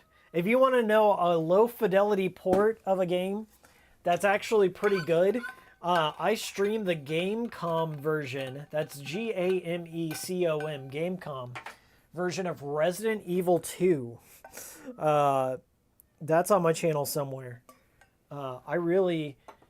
That is insane. Let me show you real quick. I got it next to me. Let me get a sip real quick. Oh, I need to freshen up that coffee. It is getting bitter. Oh, there goes my lamp. All right, let's fix that. Shit. I think I got it right here. Right here. This, my friends, is the Tiger Gamecom. I don't know if that'll focus. Probably not. It's the depth of field is here. But right here. That's a Tiger. That's the Tiger Gamecom. The Gamecom is weird. It has 2 cartridge slots on there. So what do I got in here? I have Resident Evil 2. And then I have Batman and Robin, which I don't think I've ever played. The Gamecom has a touchscreen on it. I think it was like also used as a Palm Pilot, so you could like schedule things or use it as a journal. I got the stylus around here somewhere, but it could also do like link play, and I think you could like connect it to the internet using a port. There's a port on here, yeah. There's like a comlink cable, so you could connect it to your to the internet, the old 90s internet, and download updates for it. Maybe some DLC. I don't know. But it has like a full black and white, we're talking like TI-85 calculator version of Resident Evil 2.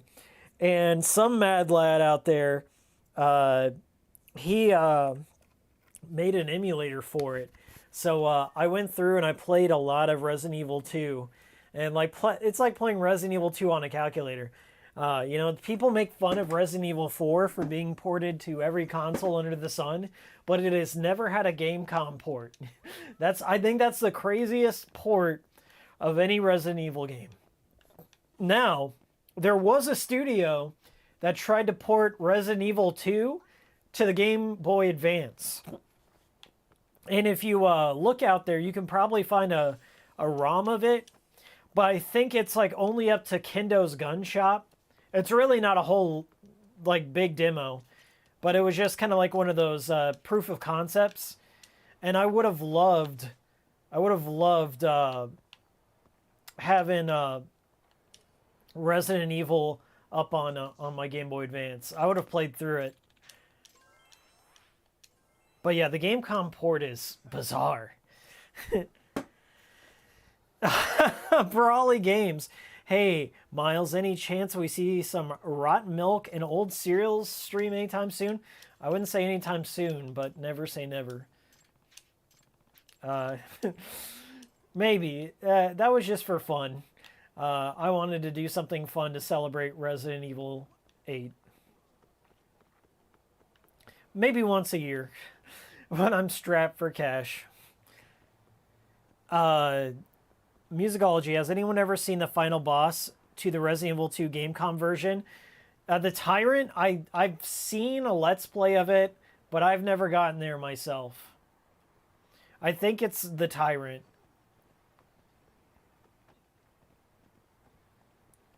I stayed to see the Gamecom on camera. Also, RE2 Cool Stream was awesome. Did you see that, Bradley? Were you here for that Gamecom one? That was maybe 2 or 3 years ago.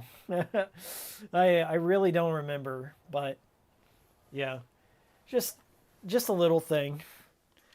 The Gamecom, like, I could review it, but it's very hard to capture, and it's all in black and white, and like I'd have to have the light beaming on there, and playing through it is already difficult enough, let alone trying to capture it. I'd have to do it all on an emulator.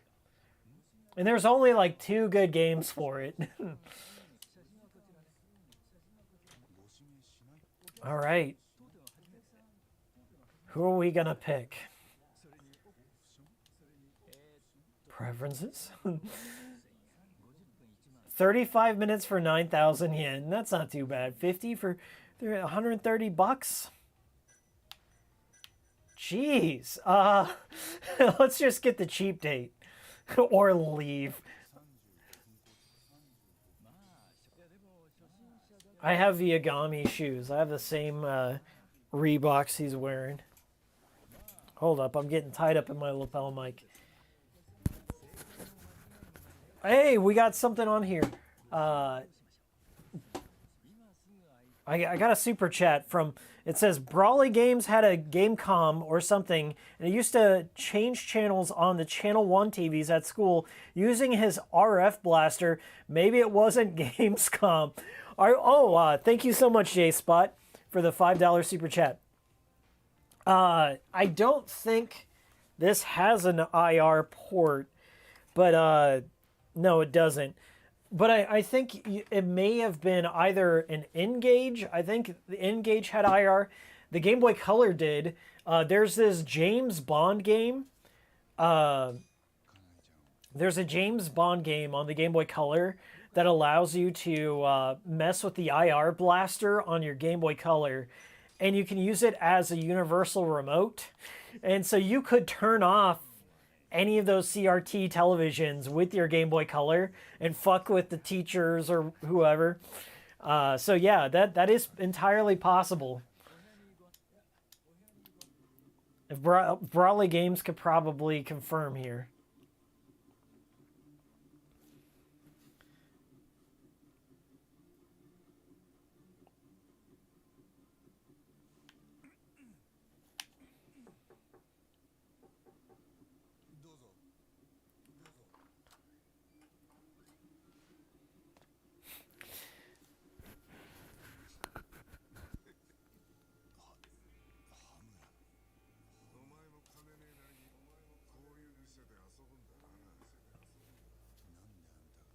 Hamura, the captain here, he's the one who was recast. Go check out my PS4 homebrew video if you want the story behind that, but it's not a great recasting. There's a version of this game that I think is super rare because there was a destroy order placed upon it. The launch version of Judgment, I think it's either a limited or a collector's or something, but there's a launch version of Judgment that has a different Hamura in there that I'd like to get for my collection, but I have the fan translated patch of that version on my PS4.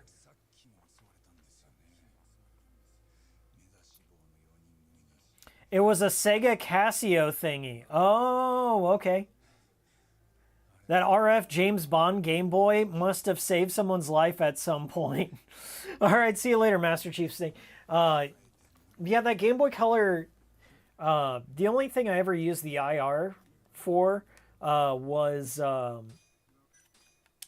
Pokemon Gold and Silver.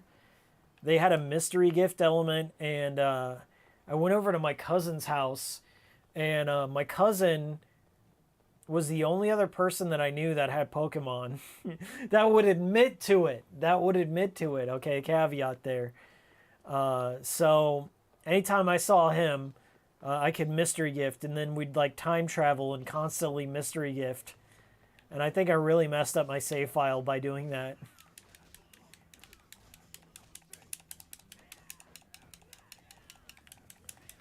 Oh yeah, you had the Casio 6000. I had a crazy Casio graphing calculator that you could run like Doom on or Drug Wars, but if you could only run one game at a time. It only had like 512 kilobytes max for storage. And then I eventually, I think I just played a bunch of Drug Wars on it.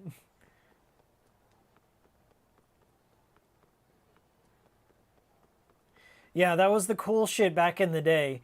It was buying a really expensive calculator. Like I had a friend who had the TI-85 graphing calculator. And he was the shit. He had all sorts of games on it.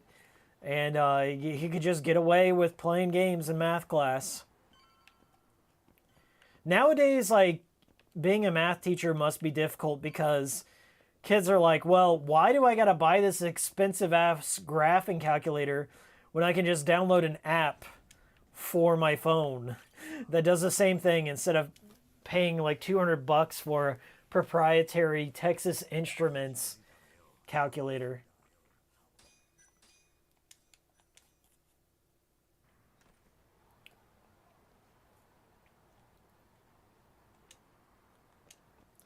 Yeah, that's one of the rackets we got going on in American public schools.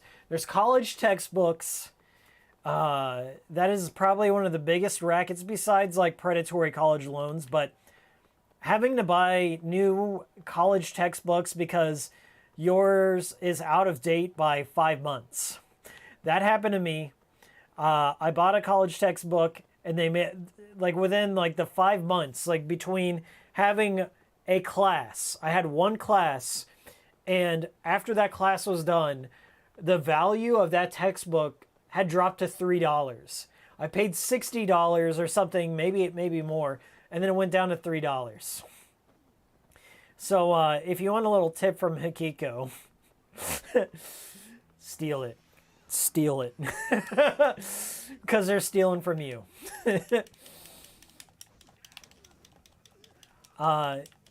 That's what I ended up doing. Maybe. Or maybe not. Maybe I'm just making it up.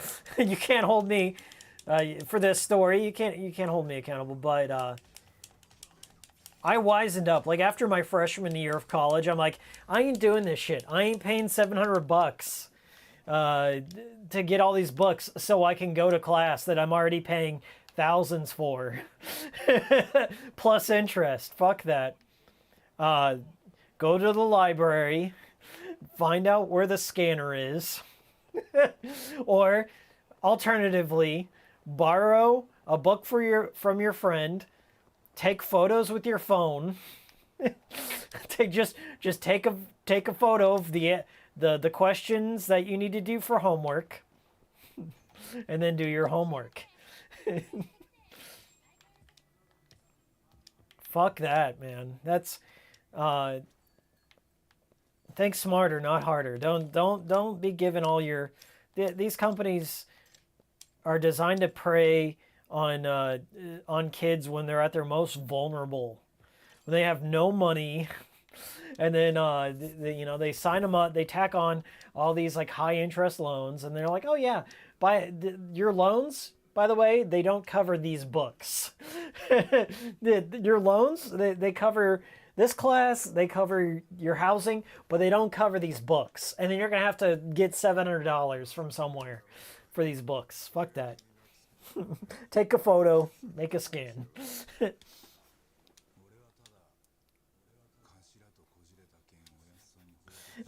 J-Spot says, college textbook buyback is a blueprint for GameStop used games.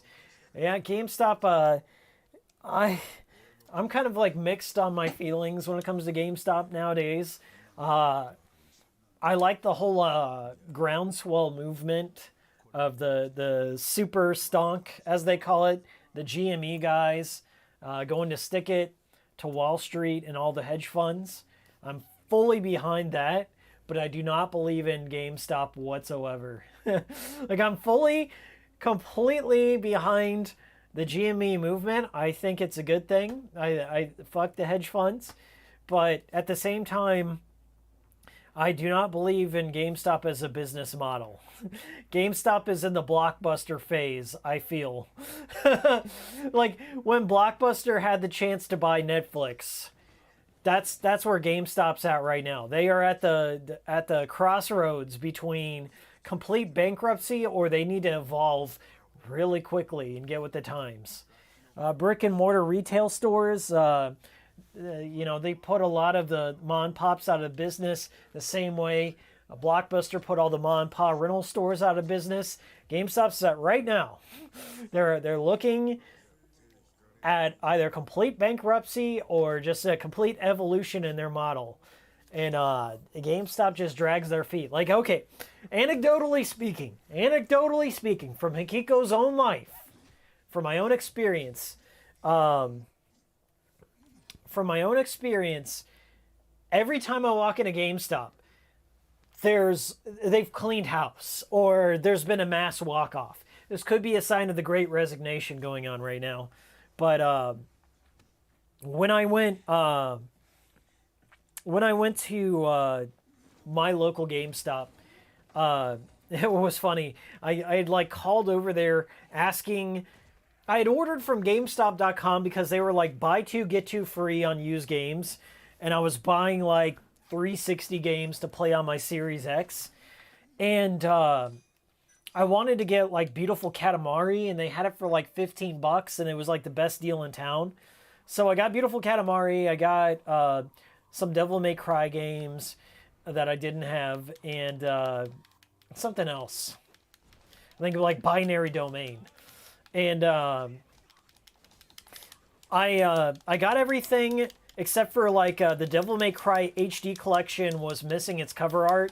So I went on the website and it said like, hey, this local GameStop in your town has one with everything. Like it was complete in box. And what GameStop sent me was just like the disc only. And I'm like, well, fuck that. I want complete in box. So I called up GameStop and I was like, hey, you guys, it says you have this in stock. Do you have it with the cover art? And this is what the guy said. He goes, I don't know. And I'm like, I know the layout of my GameStop. The cash register is directly across from the Xbox section. So they can look. They could probably make a line of sight and tell me if Devil May Cry is there. He goes, I can't really look right now. And I'm like, well, it says on your website, is it all right, if I could come back in later on in the day? Because I was, like, busy at the time. I was like, is it all right if I come back in and just, like, swap out this disc? Like, just get the box art. I got my receipt. I bought it from GameStop online. Is it all right? And he goes, just call back. Just call back and I'll tell you. And then I'm like, okay, they must be really busy. 2 hours later, I go into that GameStop. I was like, there was maybe like 7 or 8 customers. There was 1 employee in the store. And I'm like waiting in like maybe a half hour or so before I can talk to this guy because there's just so many people in the store. And so I talked to this guy. I'm like, hey, how's it going? And he goes, just so you know, this is not my store. I'm like, oh, really? He goes, yeah, all my employees walked out. There were 3 employees here. They walked out. I'm from a different state. This is my first time being over here. I think he came from Iowa or something. He drove down from Iowa, and they just handed him the store and they said, good luck, basically. And so I was like, okay, let me explain my situation. I ordered a game from GameStop online, and I really want to, it's a disc only. I really want the case. Is it all right if I have it? And he goes, dude, I don't even know, but I'm just going to let you have it. I'm like, okay, that sounds good with me.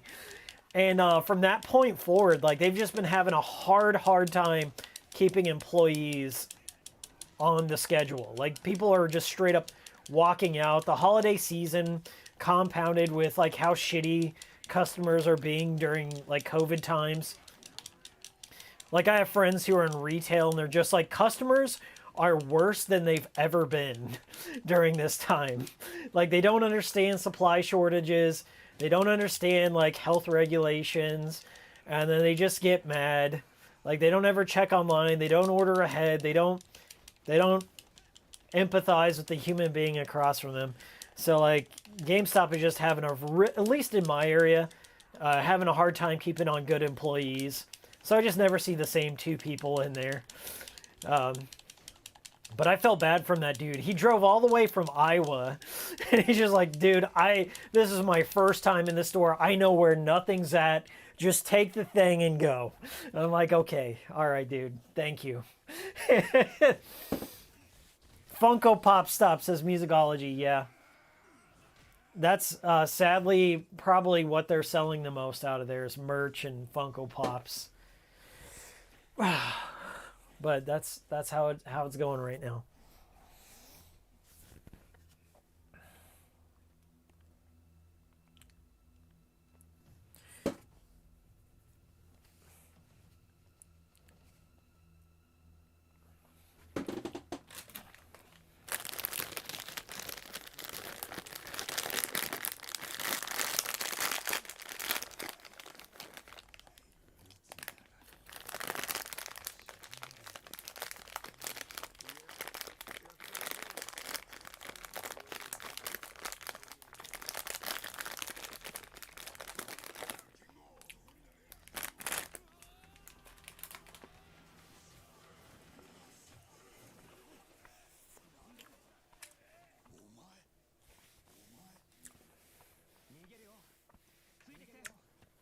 We are legion.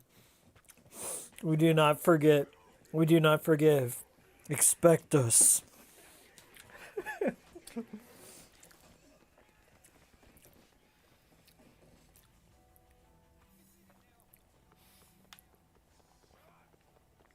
Musicology says we would have never gotten the GME situation if GameStop was a successful business. Yeah.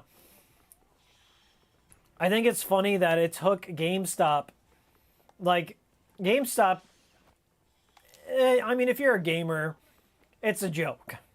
I used to work there, so of course I got a bit of bias here. But I know it from the inside, and I'm just like, this model can't last forever.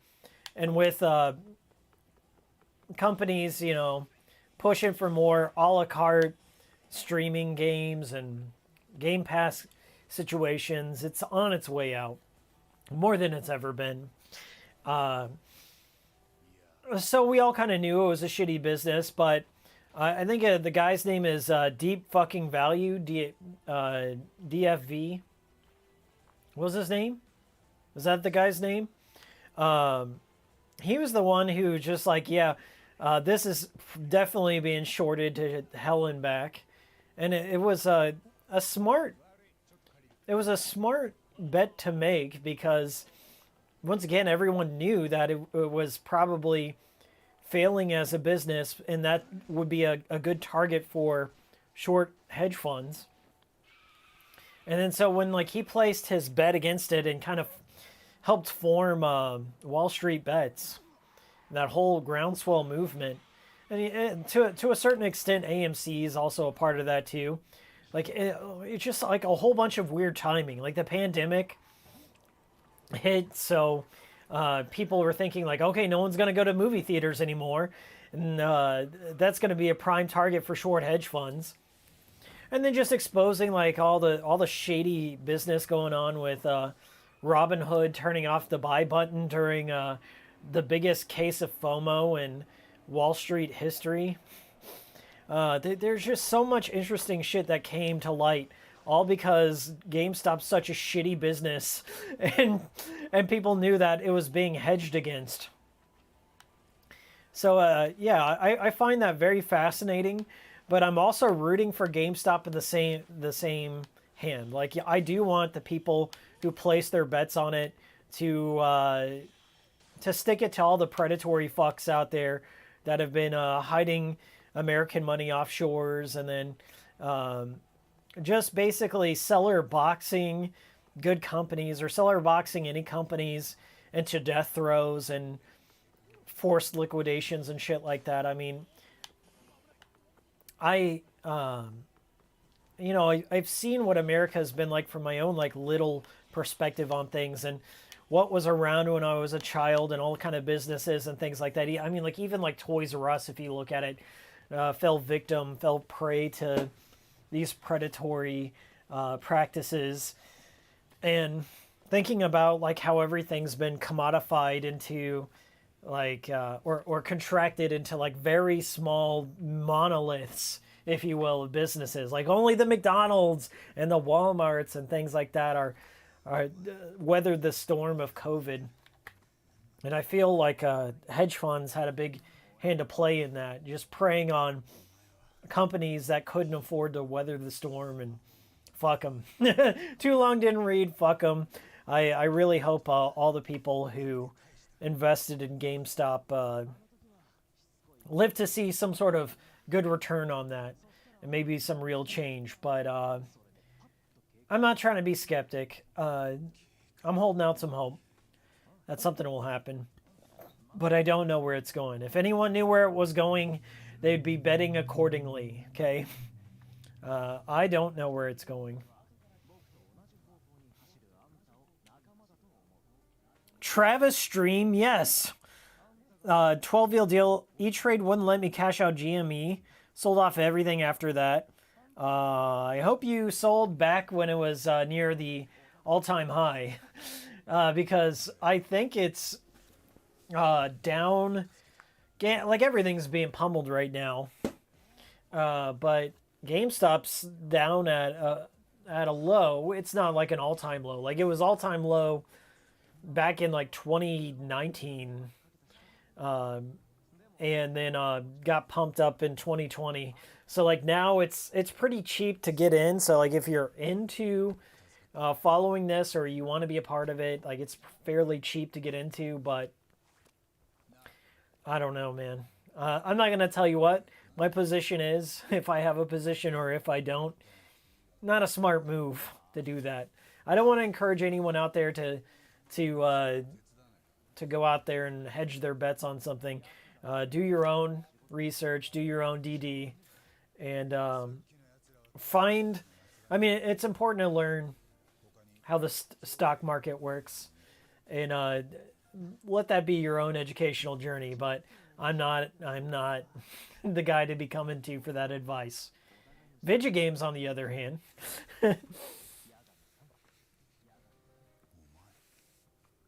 Hey, what's up, Ray Cortex? Good to see you. Musicology says, I remember all the GME shit posts when they said GameStop would turn into a 5-star high-class reservation-only store. I think GameStop's new angle is they want to have like other things like board games and Magic the Gathering and shit like that. And some LAN. Guys, I've seen the birth and death of many LAN-based businesses, like LAN party things. Like there used to be a LAN cafe in my town that was around for maybe 4 or 5 months, where they like make you pay per hour or something like that. So you pay like $10-15 an hour, or you become a member or what have you. I think people who are interested in PC gaming are gonna just build their own shit, and they're probably more neat. They're probably more like antisocial. Like they'll play with you online. They don't want kind of that same social interaction. So I don't know how that kind of model is going to appeal to the PC gamers. Like I think they're aiming for Zoomers that are into Fortnite and stuff. But Zoomers that young probably play it on their PS4 or their Nintendo Switch or whatever, or even their iPads, and they don't really give a shit about the difference.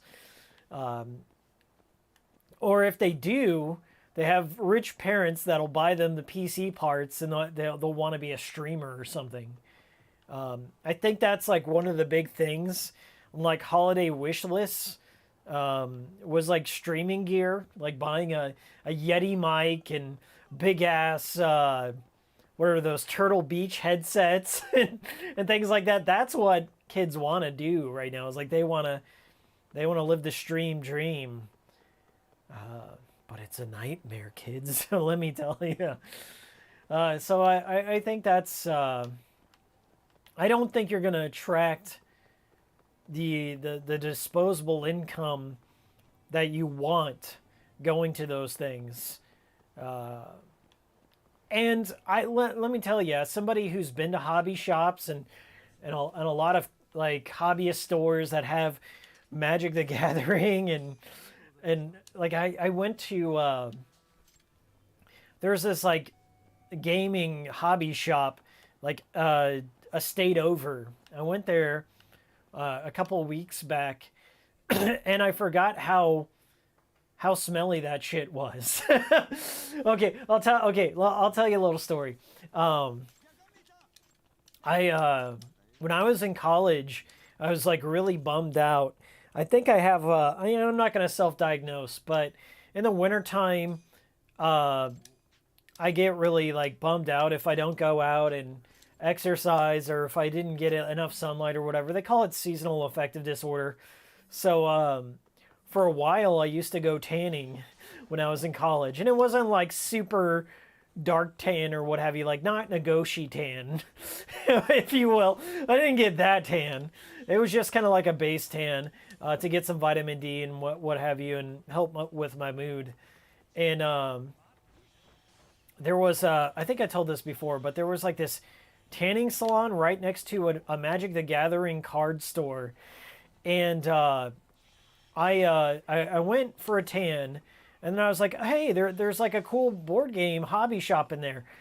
My God, like it was like a hole in the wall, small. We're talking like maybe 300 square foot retail place. That place was packed to the gills with the Magic the Gathering tournament. It smelled like a combination of butt cheese, Axe deodorant, BO, and like baked skin and cocoa butter that's wafting in from the tanning salon. Like all hit my nostrils all at once, and I was retching. Like I could not be in that store for more than a minute. Like it hit me, and then I was like, oh! Like I don't know how to describe that pungent aroma of cocoa butter, like baked skin from the tanning salon, BO, Axe deodorant, butt cheese, all in one, like a tornado of funk. The worst, the worst. And I've kind of like been turned off of like hobby shops ever since. It's just like a visceral reaction. Like, dude, I can't go in here. Like, crack a window or something. But that's pretty much what's gonna happen with GameStop. It's like being a game advisor, working at retail, and then having to deal with teenagers and like 30-year-old dudes and stuff like that, all coming together, fighting and having to break up arguments around a Magic the Gathering tournament, plus like trying to sell shit to moms and dads coming in or what have you. Like, it's just they cannot pay. I guarantee they're not going to pay. They already don't pay their employees enough, but to add that element on top of all the other shit of being a game advisor at GameStop, would not recommend. Okay, all they're gonna do is they're not gonna form a better business. They're gonna like form more existential crises in a game advisor's life. I don't know. Plus, like then, if you're gonna have that many people, if you're gonna have LAN gaming and Magic the Gathering inside your establishment, you're also gonna have to have literal janitor roles. Because when you have that many people, you gotta sell concessions, you gotta have a bathroom, so you gotta have somebody who goes in and cleans the diarrhea off the bowl. So, the life of a GameStop Janie. It's a fate worse than death. I wouldn't wish it upon my worst enemy. Like they're market makers. They're creating. They're fleshing out this new job position as we speak. No, thank you.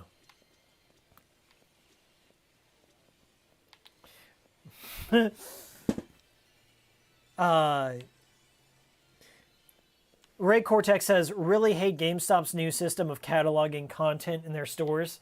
Every time I go on their website, nothing's accurate. I think there's like some big delay in their inventory, and when it like refreshes on the API on their website, it's never accurate.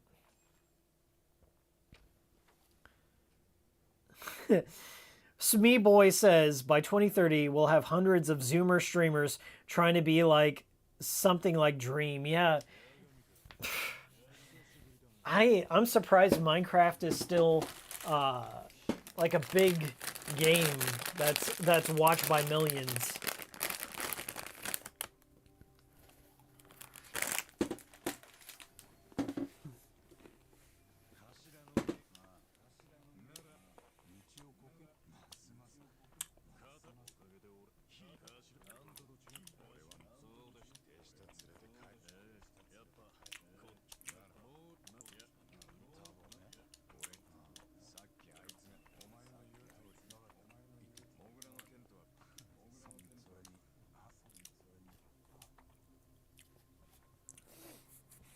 Yeah, I don't know. The future of streaming is a bizarre one. I wouldn't call myself, an aficionado on streaming. I don't have the bells and whistles on people on Twitch, like all the bits and the sub hype and the 4.99 thing. Like, if you want to be a member on my channel, it's $1. It's $1. I get 60 cents out of that dollar, maybe. And you get a bunch of icons and badges and stuff like that. That's all I got going on here. You got super chats. That's as far as I'm doing it. I kind of like the more intimate environment of YouTube streaming. I know everyone in my chat for the most part, or I see them around a lot more.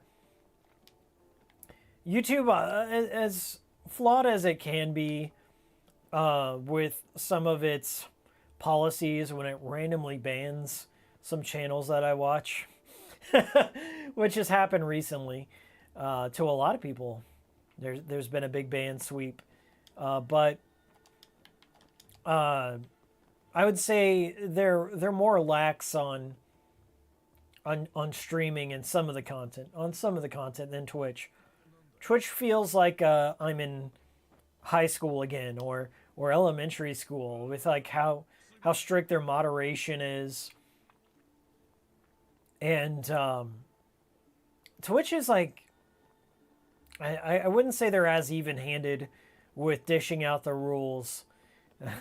Some of the shit people get away with, and in the same hand, what other people will get banned for is just so inconsistent that I wouldn't feel comfortable attaching my livelihood to it. And it's such a competitive scene, and the kind of content people watch on there is very specific. You have to be playing like the flavor of the week stuff, and I just don't know. I've never understood the culture of Twitch. YouTube is like I've always liked more curated content. I've always liked more edited content myself, but I'm biased. I'm an editor.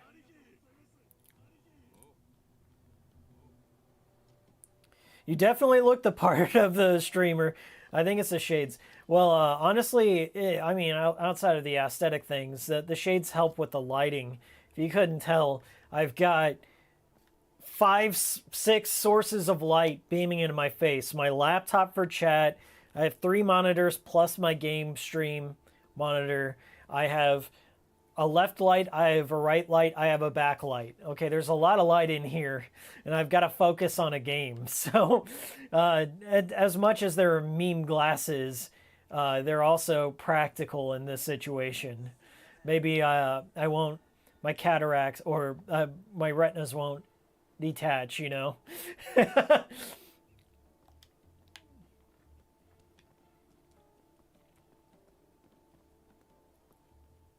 But thank you for the compliment.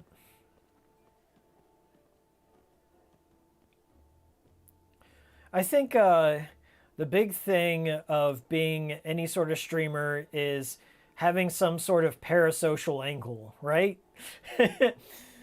You gotta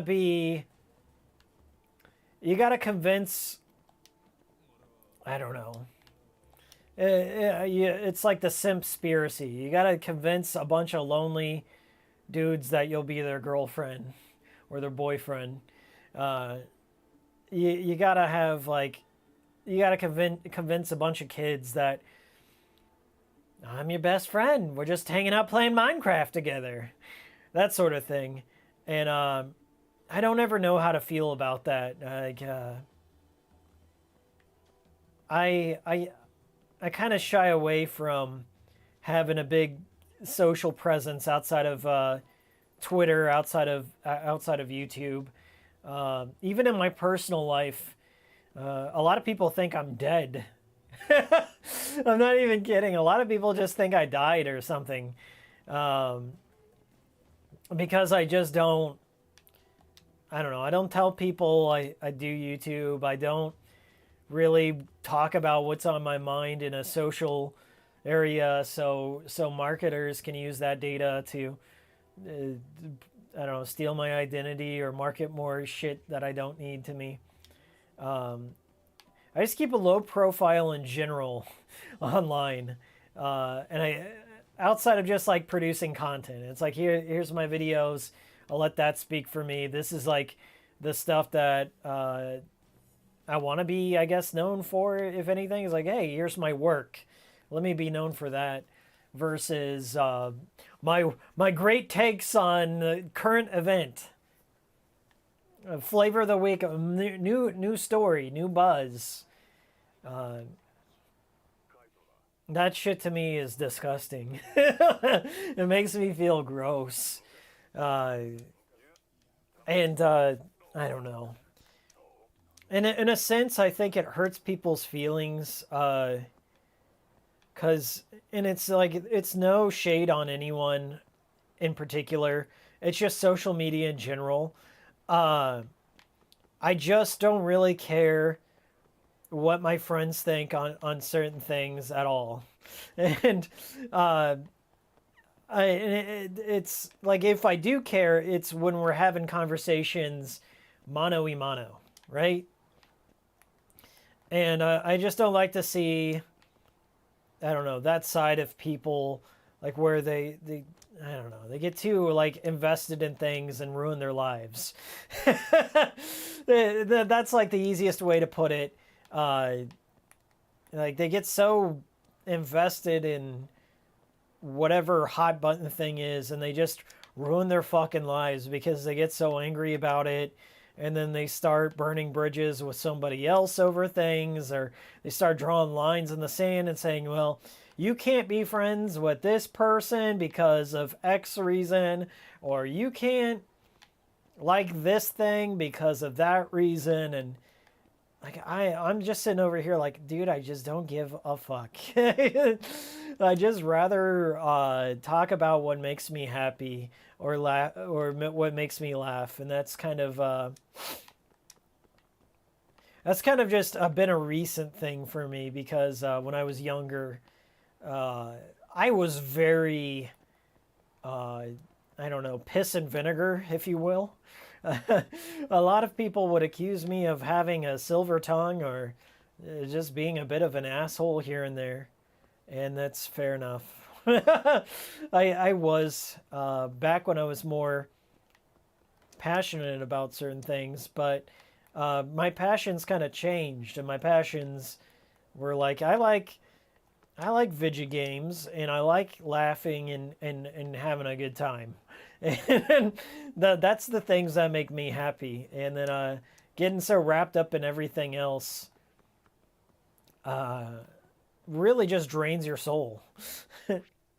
Oh, I got to put on a disguise. Okay.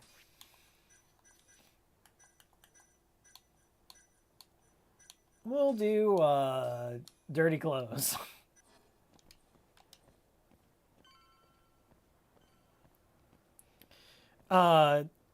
Cool shades, babe.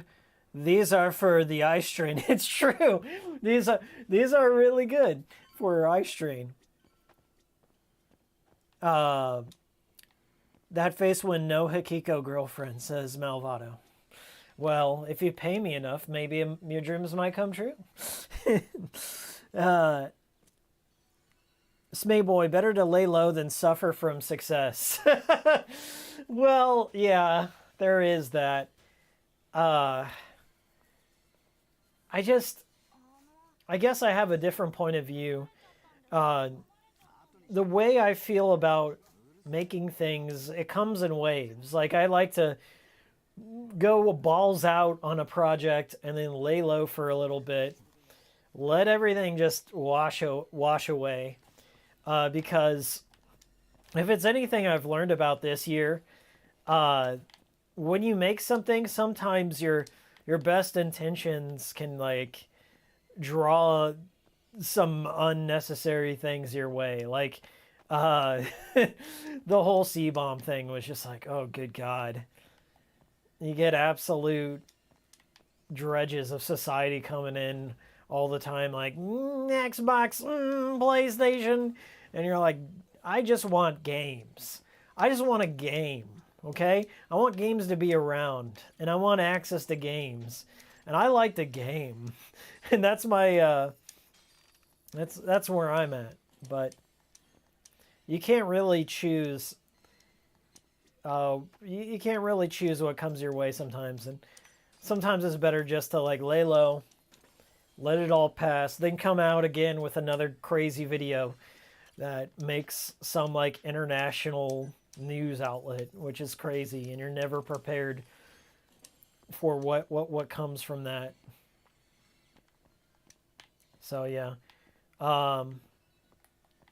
But yeah, it's like I guess I don't need constant affirmation on if what I'm doing is right or not. I just do what I want to do. That's kind of how I've always been. Like maybe to my channel's detriment. Like, why aren't you putting out a video every week? Like I've gotten that before. Why don't you do it every day or make 3 videos a week? And it's just not for me. Like I would run out of passion for what I do. I wouldn't have time to recharge or refocus or come up with something original instead of just like making hot takes all the time. I think we've kind of I don't know. I've seen it happen to enough creators like where I'm like I don't think this is my path forward. Like for the long term, if I want to keep making content, just pumping it out all the time. It's just, I guess I don't see it as a career, and I don't see I don't think my best stuff comes out when I rush. And you know, there's enough content out there that you'll never get bored, and like I never receive any complaints, I guess, from my subs. They know what's up. They know I'm working on stuff, and when it comes out, they're happy enough, I guess. But it's hard to read. Like for the most part, everyone online is a complete stranger. If you think about it, I don't know what's on their mind. Hard to interpret comments sometime for me. Like if it was good, if it was not good. What does a thumb mean? I got all these thumbs. I got all these views. Like what does it mean? Did I do a good job? And I've got such a big back catalog of stuff that people haven't discovered. So it's like, hey, go check that out. In the meantime, I'm going to work on something new. But if I had the money, like if I had enough to, like, money to stay afloat and like produce content all the time, I'd probably just like hire an editor because I just write the stuff and narrate my stuff and then do the research. But right now I'm kind of wearing all the hats. Like I play the games, I record the games, I write, I edit, I do Photoshop, I do all the self-promotion and all that shit. It's just me. It's just me doing it. And it takes a long time to do when you're a one-man army. And I stream, too. That's another part of it. Like it's a fine line to walk. Like, are you doing it on the creative side or are you doing it for a career? And I feel like the more success I've seen come to content creators, they start to like treat it like a career. And if like they're not seeing steady gains from it, like if they're not seeing steady income or steady sub growth, or they put all their eggs in one project and it didn't go anywhere, they just burn out completely. I've seen it happen time and time again, and I've seen it happen with really big channels. We're talking like 3 million. Like I was talking with my Discord the other day. There's a YouTuber I used to watch. His name was Freddie Wong, and Freddie Wong like has a humongous YouTube presence, and then I think he formed his own editing company after a while, and they did a television show, and just like straight away completely from the original format. And now I think he's an editor for hire, and YouTube's been dead for 3 years, and I think a lot of the old school guys I used to watch are just gone. Bi-weekly simple series, says Cinebineth. compared to the top Twitch, you put more effort in your videos than anyone who gets the big bucks for doing nothing, says Musicology. Yeah, that's an existential thing that you gotta come to grips with. If you make content or creative stuff on any platform nowadays, if you're not rubbing elbows with the upper echelon and getting some favors here and there, or have some form of marketing team behind you, you really survive on the goodwill of your audience and the trust you build between them. Like my audience knows I put out content at a slower pace, but I try and put out something once a month and then do some streams there. And like I feel guilty about that. Like I do want to put out videos all the time, but I feel like if I split my attention in different areas and stuff, like my real life stuff would fall by the wayside and I couldn't keep up with that, or my content would suffer because I couldn't put all my attention in the one video I'm trying to make. And like I love my friends and I love my family, and I don't want to like it's like a fine line you walk. It's like I'm not making $1 million or anything like that on Hikikomori Media. It's always been kind of a passion project, but like it's like I'm not making enough to where I can, just drop everything in my life and do it full time. And even still, I think if I did it that way, it would just be, I would have to like reinvent how my channel is. And instead of like talking at length about topics I'm passionate about, it would have to be like dipping into flavor of the week shit and, going on rants and tangents. And like, think of, the channels that are kind of like at the top of the search rankings. They're always talking about current event. And it's just like, fire on the webcam, fire on the Logitech C920. Hey guys, it's X YouTuber here. I'm really so shocked at what Marvel's doing. Can you imagine current Marvel? What would Stan Lee think? He'd be rolling in his grave. He would be and just going on and on and on about headlines. Like, it was a really surreal moment for me when I made my last video. My last big video was my PlayStation 5 video, right? And in my PlayStation 5 video, let's put it in a framework here for you guys. I had like this is how it goes down. I had to source the PlayStation 5, okay? Getting a PlayStation 5 in America, not easy. And I had the goodwill of my friend J Spot and his wife. They found me a PlayStation 5. I had to then pay for the PlayStation 5. I had to pay for the toolkit to open the PlayStation 5. I had to pay for the camera and the lighting and the table and all these little components to document me tearing apart the PlayStation 5. I had to pay for the games. I had to pay for the electricity and the internet and all the little things to run my little production, to show the whole steps I took to discover if there was a PlayStation 5 C-bomb and that Sony patched it out. I just sit down and record the lines and write the script and build the background and edit together things and all that. Just for that little 15-minute video, and film myself over here and be the talent and all that shit. Like, so just to, let's put it into perspective, we can say that video cost me a pretty penny just to make that. That video got maybe 9,000 views, okay? And out of that 9,000 view video I made, international outlets like GameSpot and IGN and all sorts of like crazy video game outlets picked it up.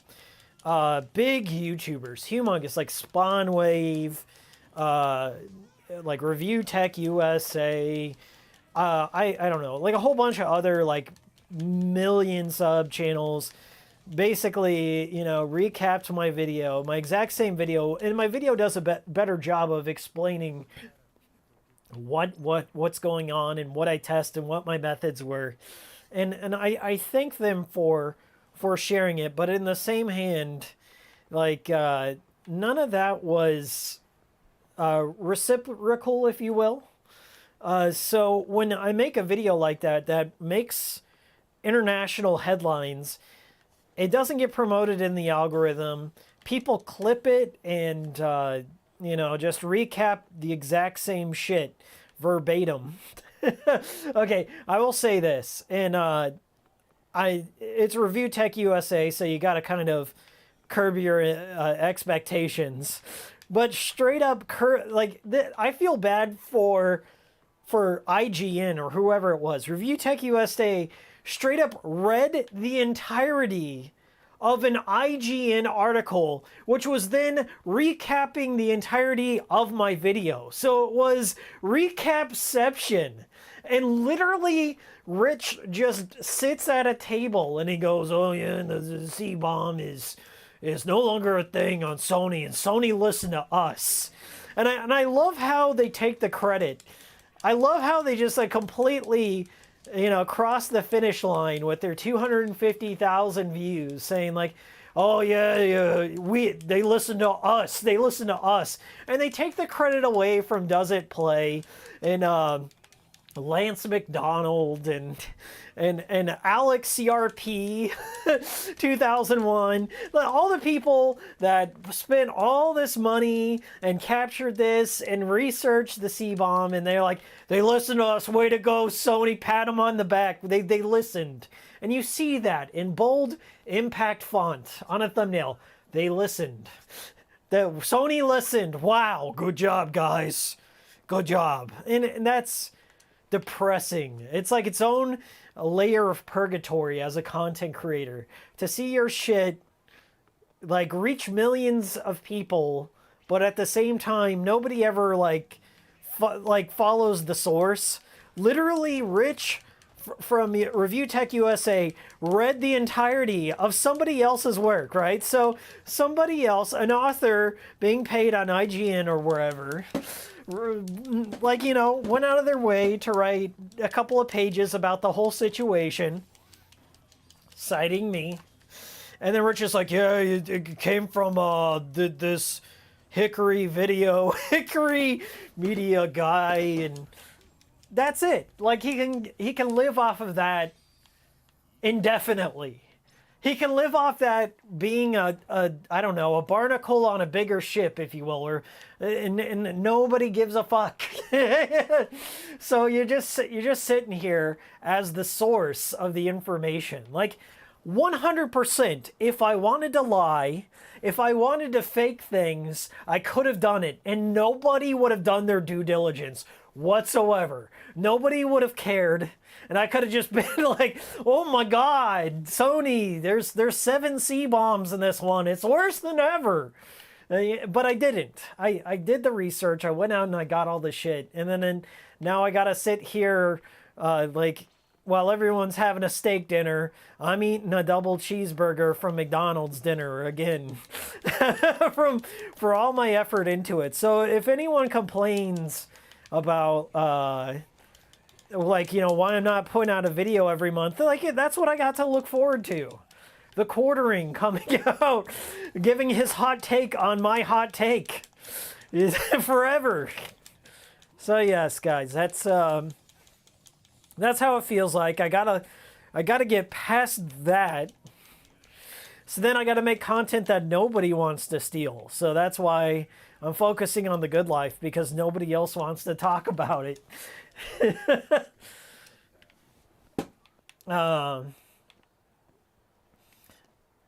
Let's see here. 12-Year Deal says, I see him commenting on a lot of old school videos. I ran across a comment on Rich Evans' previously recorded Dead Rising Perfect Run. Yeah, I was a big fan of previously recorded. Musicology says, I found Hikiko through Sam Hyde, bizarrely enough. I wish I was paid to watch it. How did you find me through Sam Hyde Musicology?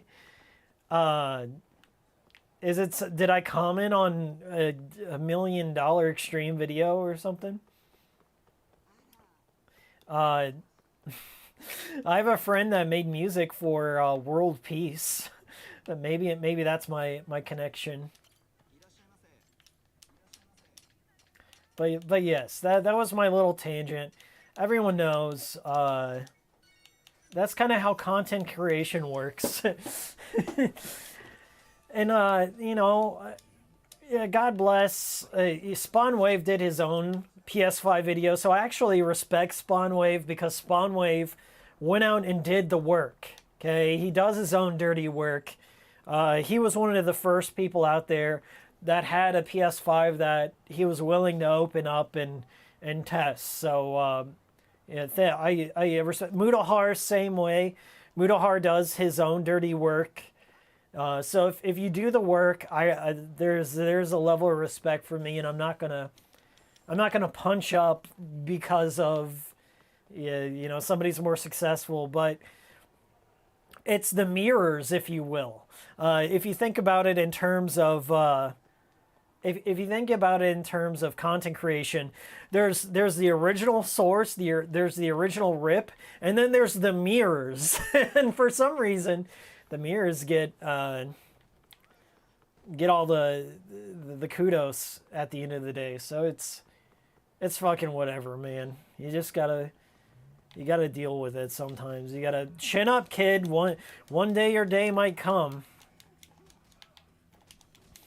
I mean, there's also sneaky people in there too. There's people that want to see if fail for no other reason than, I don't know. I can't tell you. There are people that just, you know, they have a chip on their shoulder and they want to, you know, talk in their little circles about you, and it's disheartening in that way. It's like you make a friend or two online and then you realize like how empty that thing is.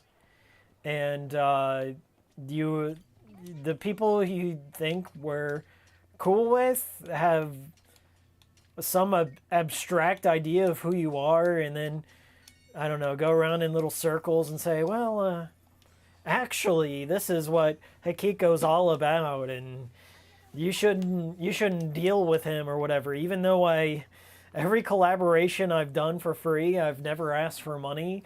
I've always helped out anyone who's asked for it. I don't think I've done anything, I don't know, cancel worthy. Maybe I have, but that's just kind of how like weird things is like maybe it's crabs in a bucket on YouTube or entertainment in general. But there are some people that are just like, well, I can't work with somebody else. I don't want people finding out about him. And that's where it goes. But I would say like the people I respect the most, like I honestly do not give a shit about like how people use whatever from my videos, so long as they like reach out to me and like let me know what's up or give me some full, like, you know, credit here and there. That's it. I mean, like, what else could you ask for? I wouldn't say much. Hey, what's up, Fairly Gamer? The real Hikari media story. Well, I just tell it how it is. I wouldn't call myself like any sort of controversial figure. I just literally talk about games that are interesting to me, and just like other things that I would normally talk about in like gaming. Look at this Spider-Man.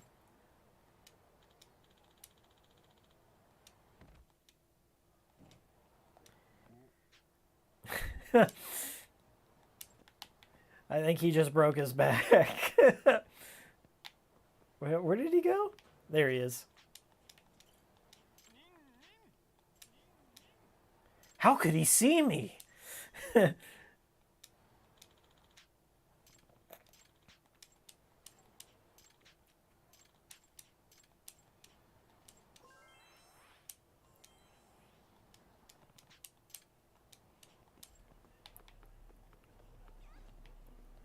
Report to Kaito.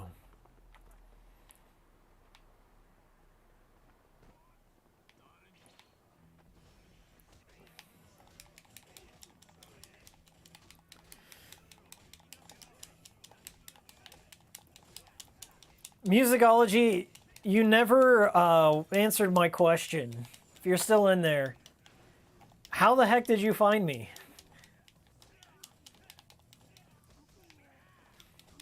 I get all sorts of stories. Like, it'll be like, oh, I saw this old video that I forgot I made. Those are always the fun ones. Like, oh, I've been following you since you made that Atlas USA thing, the Persona contest video, or I've been following you since you made Phil Hatley. I'm like, whoa, whoa, that's some deep lore. Well, thank you.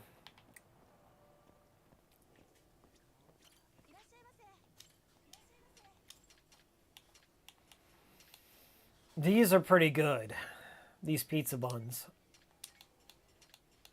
I wish I could have one right now.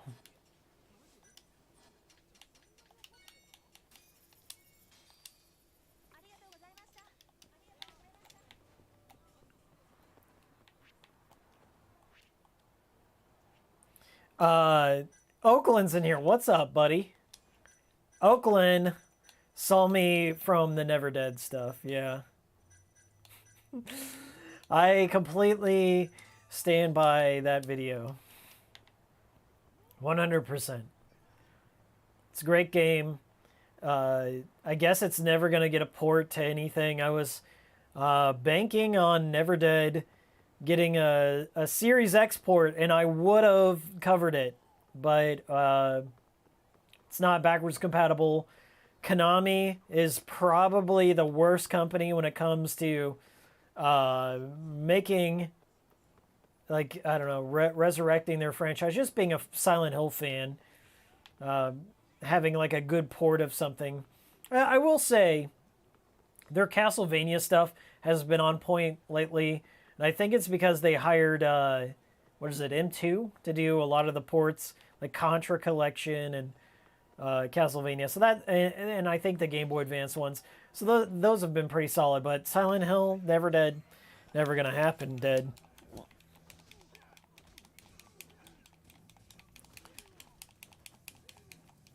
Ryan the Ninja referenced Naruto. That's been lost on me, Smee Boy. I've never watched Naruto.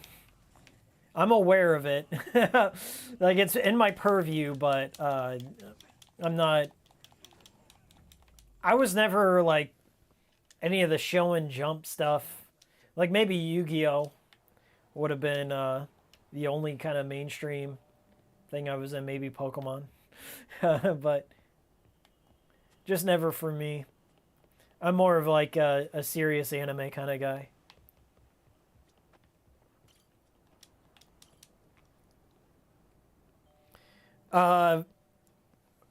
ValoFax91. I've seen your Deadly Premonition video posted on 4chan. God, I get so much of that. I mean, that's my home away from home. I've been going to 4chan since I'm an old one. I'll say that. I'm an old F-slur for sure. I don't post my stuff on there, despite, I don't know, the accusations I get thrown at me. I know the rules. In fact, what's 4chan? You remember the Fight Club rules and Grin Man? Yeah, all that stuff. The Project Chanology. All that stuff. Yeah, I just don't. I don't even comment while I'm on there. I mostly read VR, video game retro board, just to talk about upscalers and CRTs and look for old 7th gen games that I might have missed out on, that sort of stuff. I read TV, I read CK. I don't even read V all that much. Like, occasionally I'll go in there. If there's something funny going on, But no, I read VR the most. VR and CK probably. But I don't post my shit on there. I appreciate those who do, but at the same time, uh, you don't self-promote. It's not a good look over there. But I will say, everyone who subscribed, who came from 4chan, has been a lot more respectful and cool than those from Reddit, just in my own personal experience. And I think it's probably because of either my sense of humor or whatever probably aligns more with board culture, Chan culture, than it does whatever you want to call Reddit. I can think of a few words, but I won't. Brawley Games found me on YTeamND, yeah. I made a few animated GIFs on YTeamND way back in the day, and that's how I was on YTeamND before 4chan, and then Something Awful was around there. I read Something Awful, but I would never pay for a forum membership. Rest in peace, Low Tax. But no, I never got down with any sort of forum wherever there were mods and people had names and reputations and stuff like that. I think that's probably the most toxic. People want to say 4chan's toxic, but go to GameFAQs. go to Something Awful. Go to Reddit. Any place where there's karma involved or some sort of post history, like, look at this mass post user, this guy's a moderator, this guy has custom flair. Like, once you start getting flair, I don't know.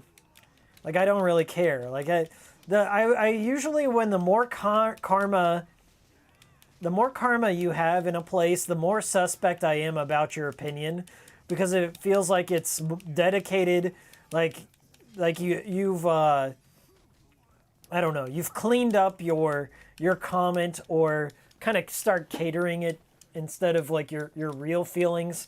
And I feel 4chan is still like a place where a lot of, there's a lot of shit posting and what have you, but I feel it's more authentic feelings, for better or worse. And that's kind of more of my culture, if you will. I like it. I like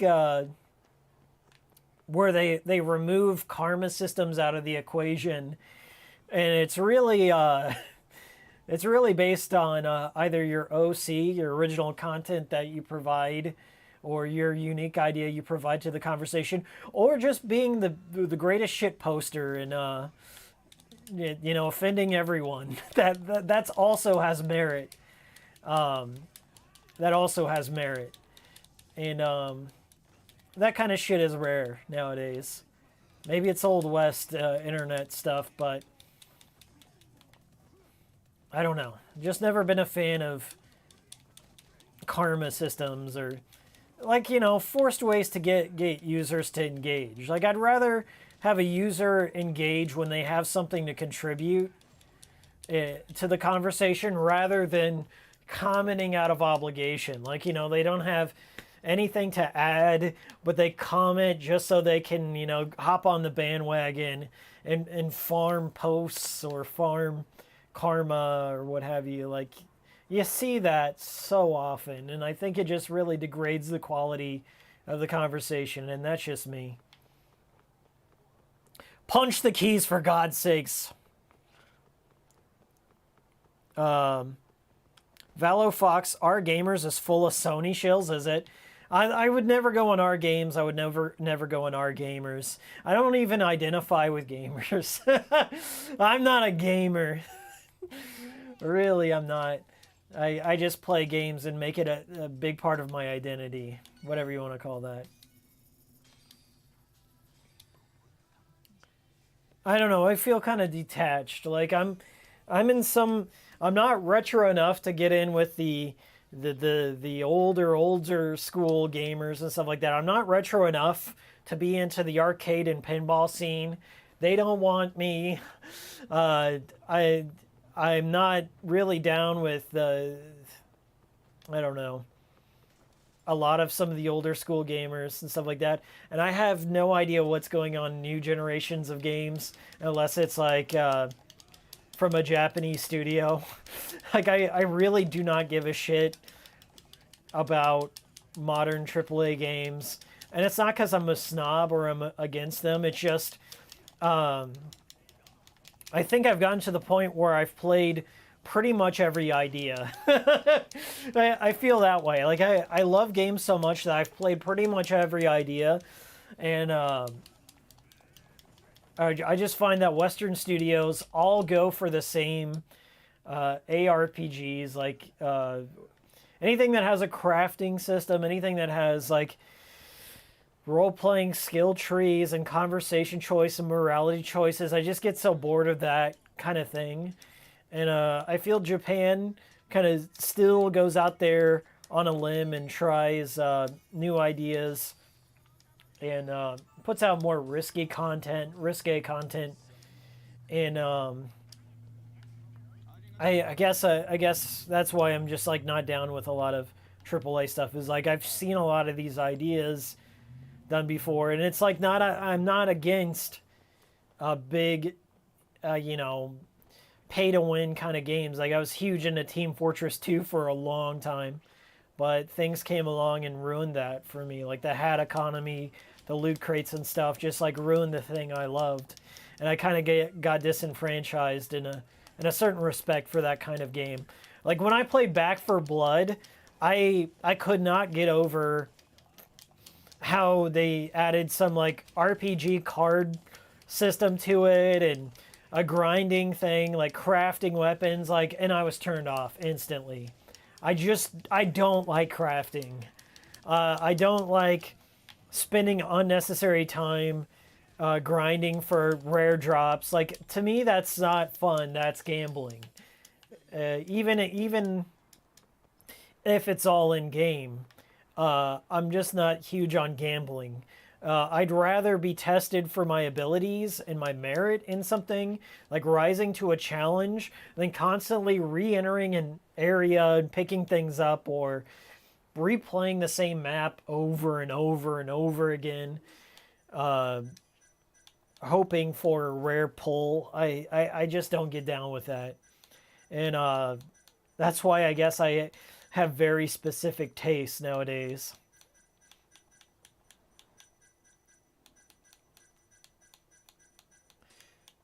Flying Blow, we'll do that. I'm buying all the cheap shit first.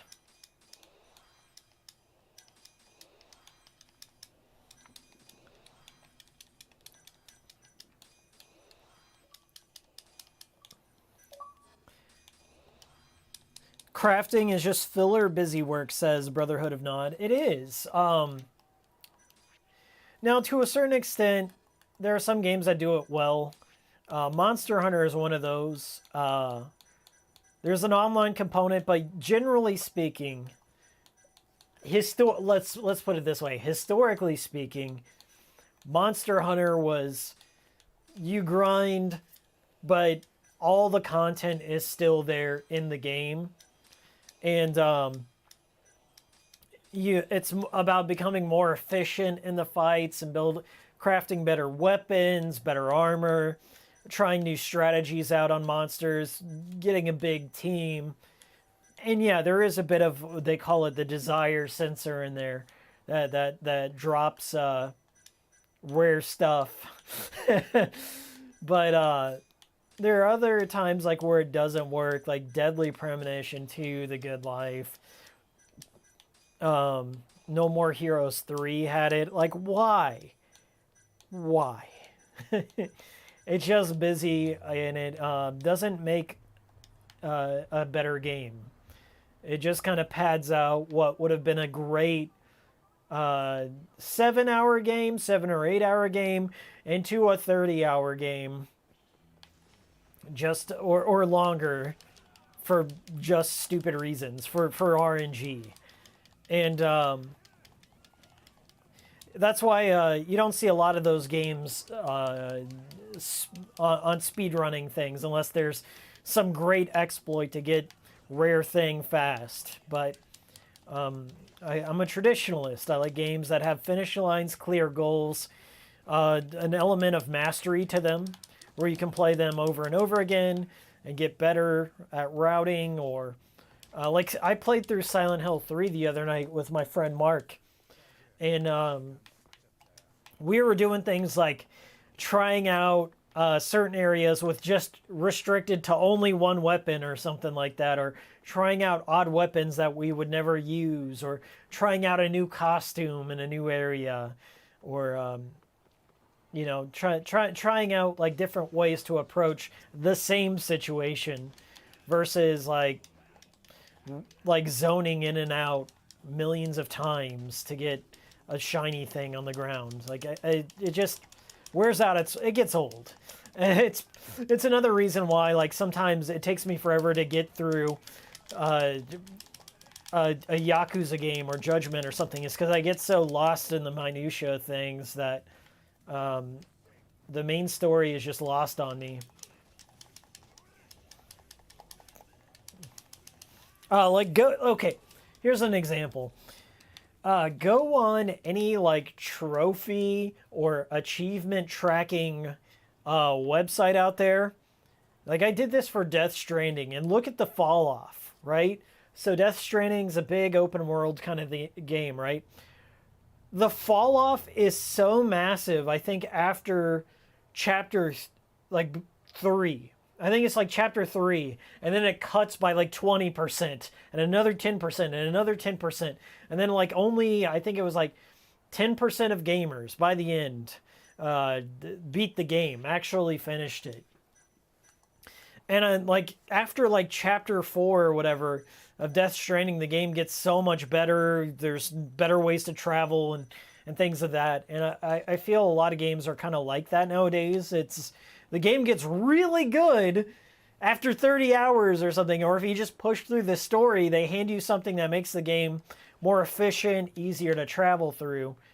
And some gamers just fall off, and then franchises die. So I feel incorporating lots of side missions, lots of crafting and stuff like that hurts your game in the long run. But nobody listens to me, so what do I know?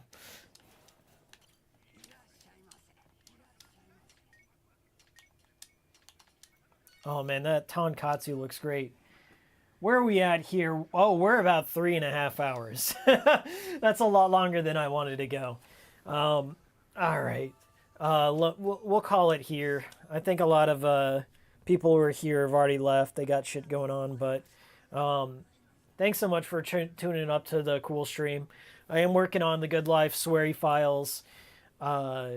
Expect it by Christmas. I'll put it out an announcement for it here shortly.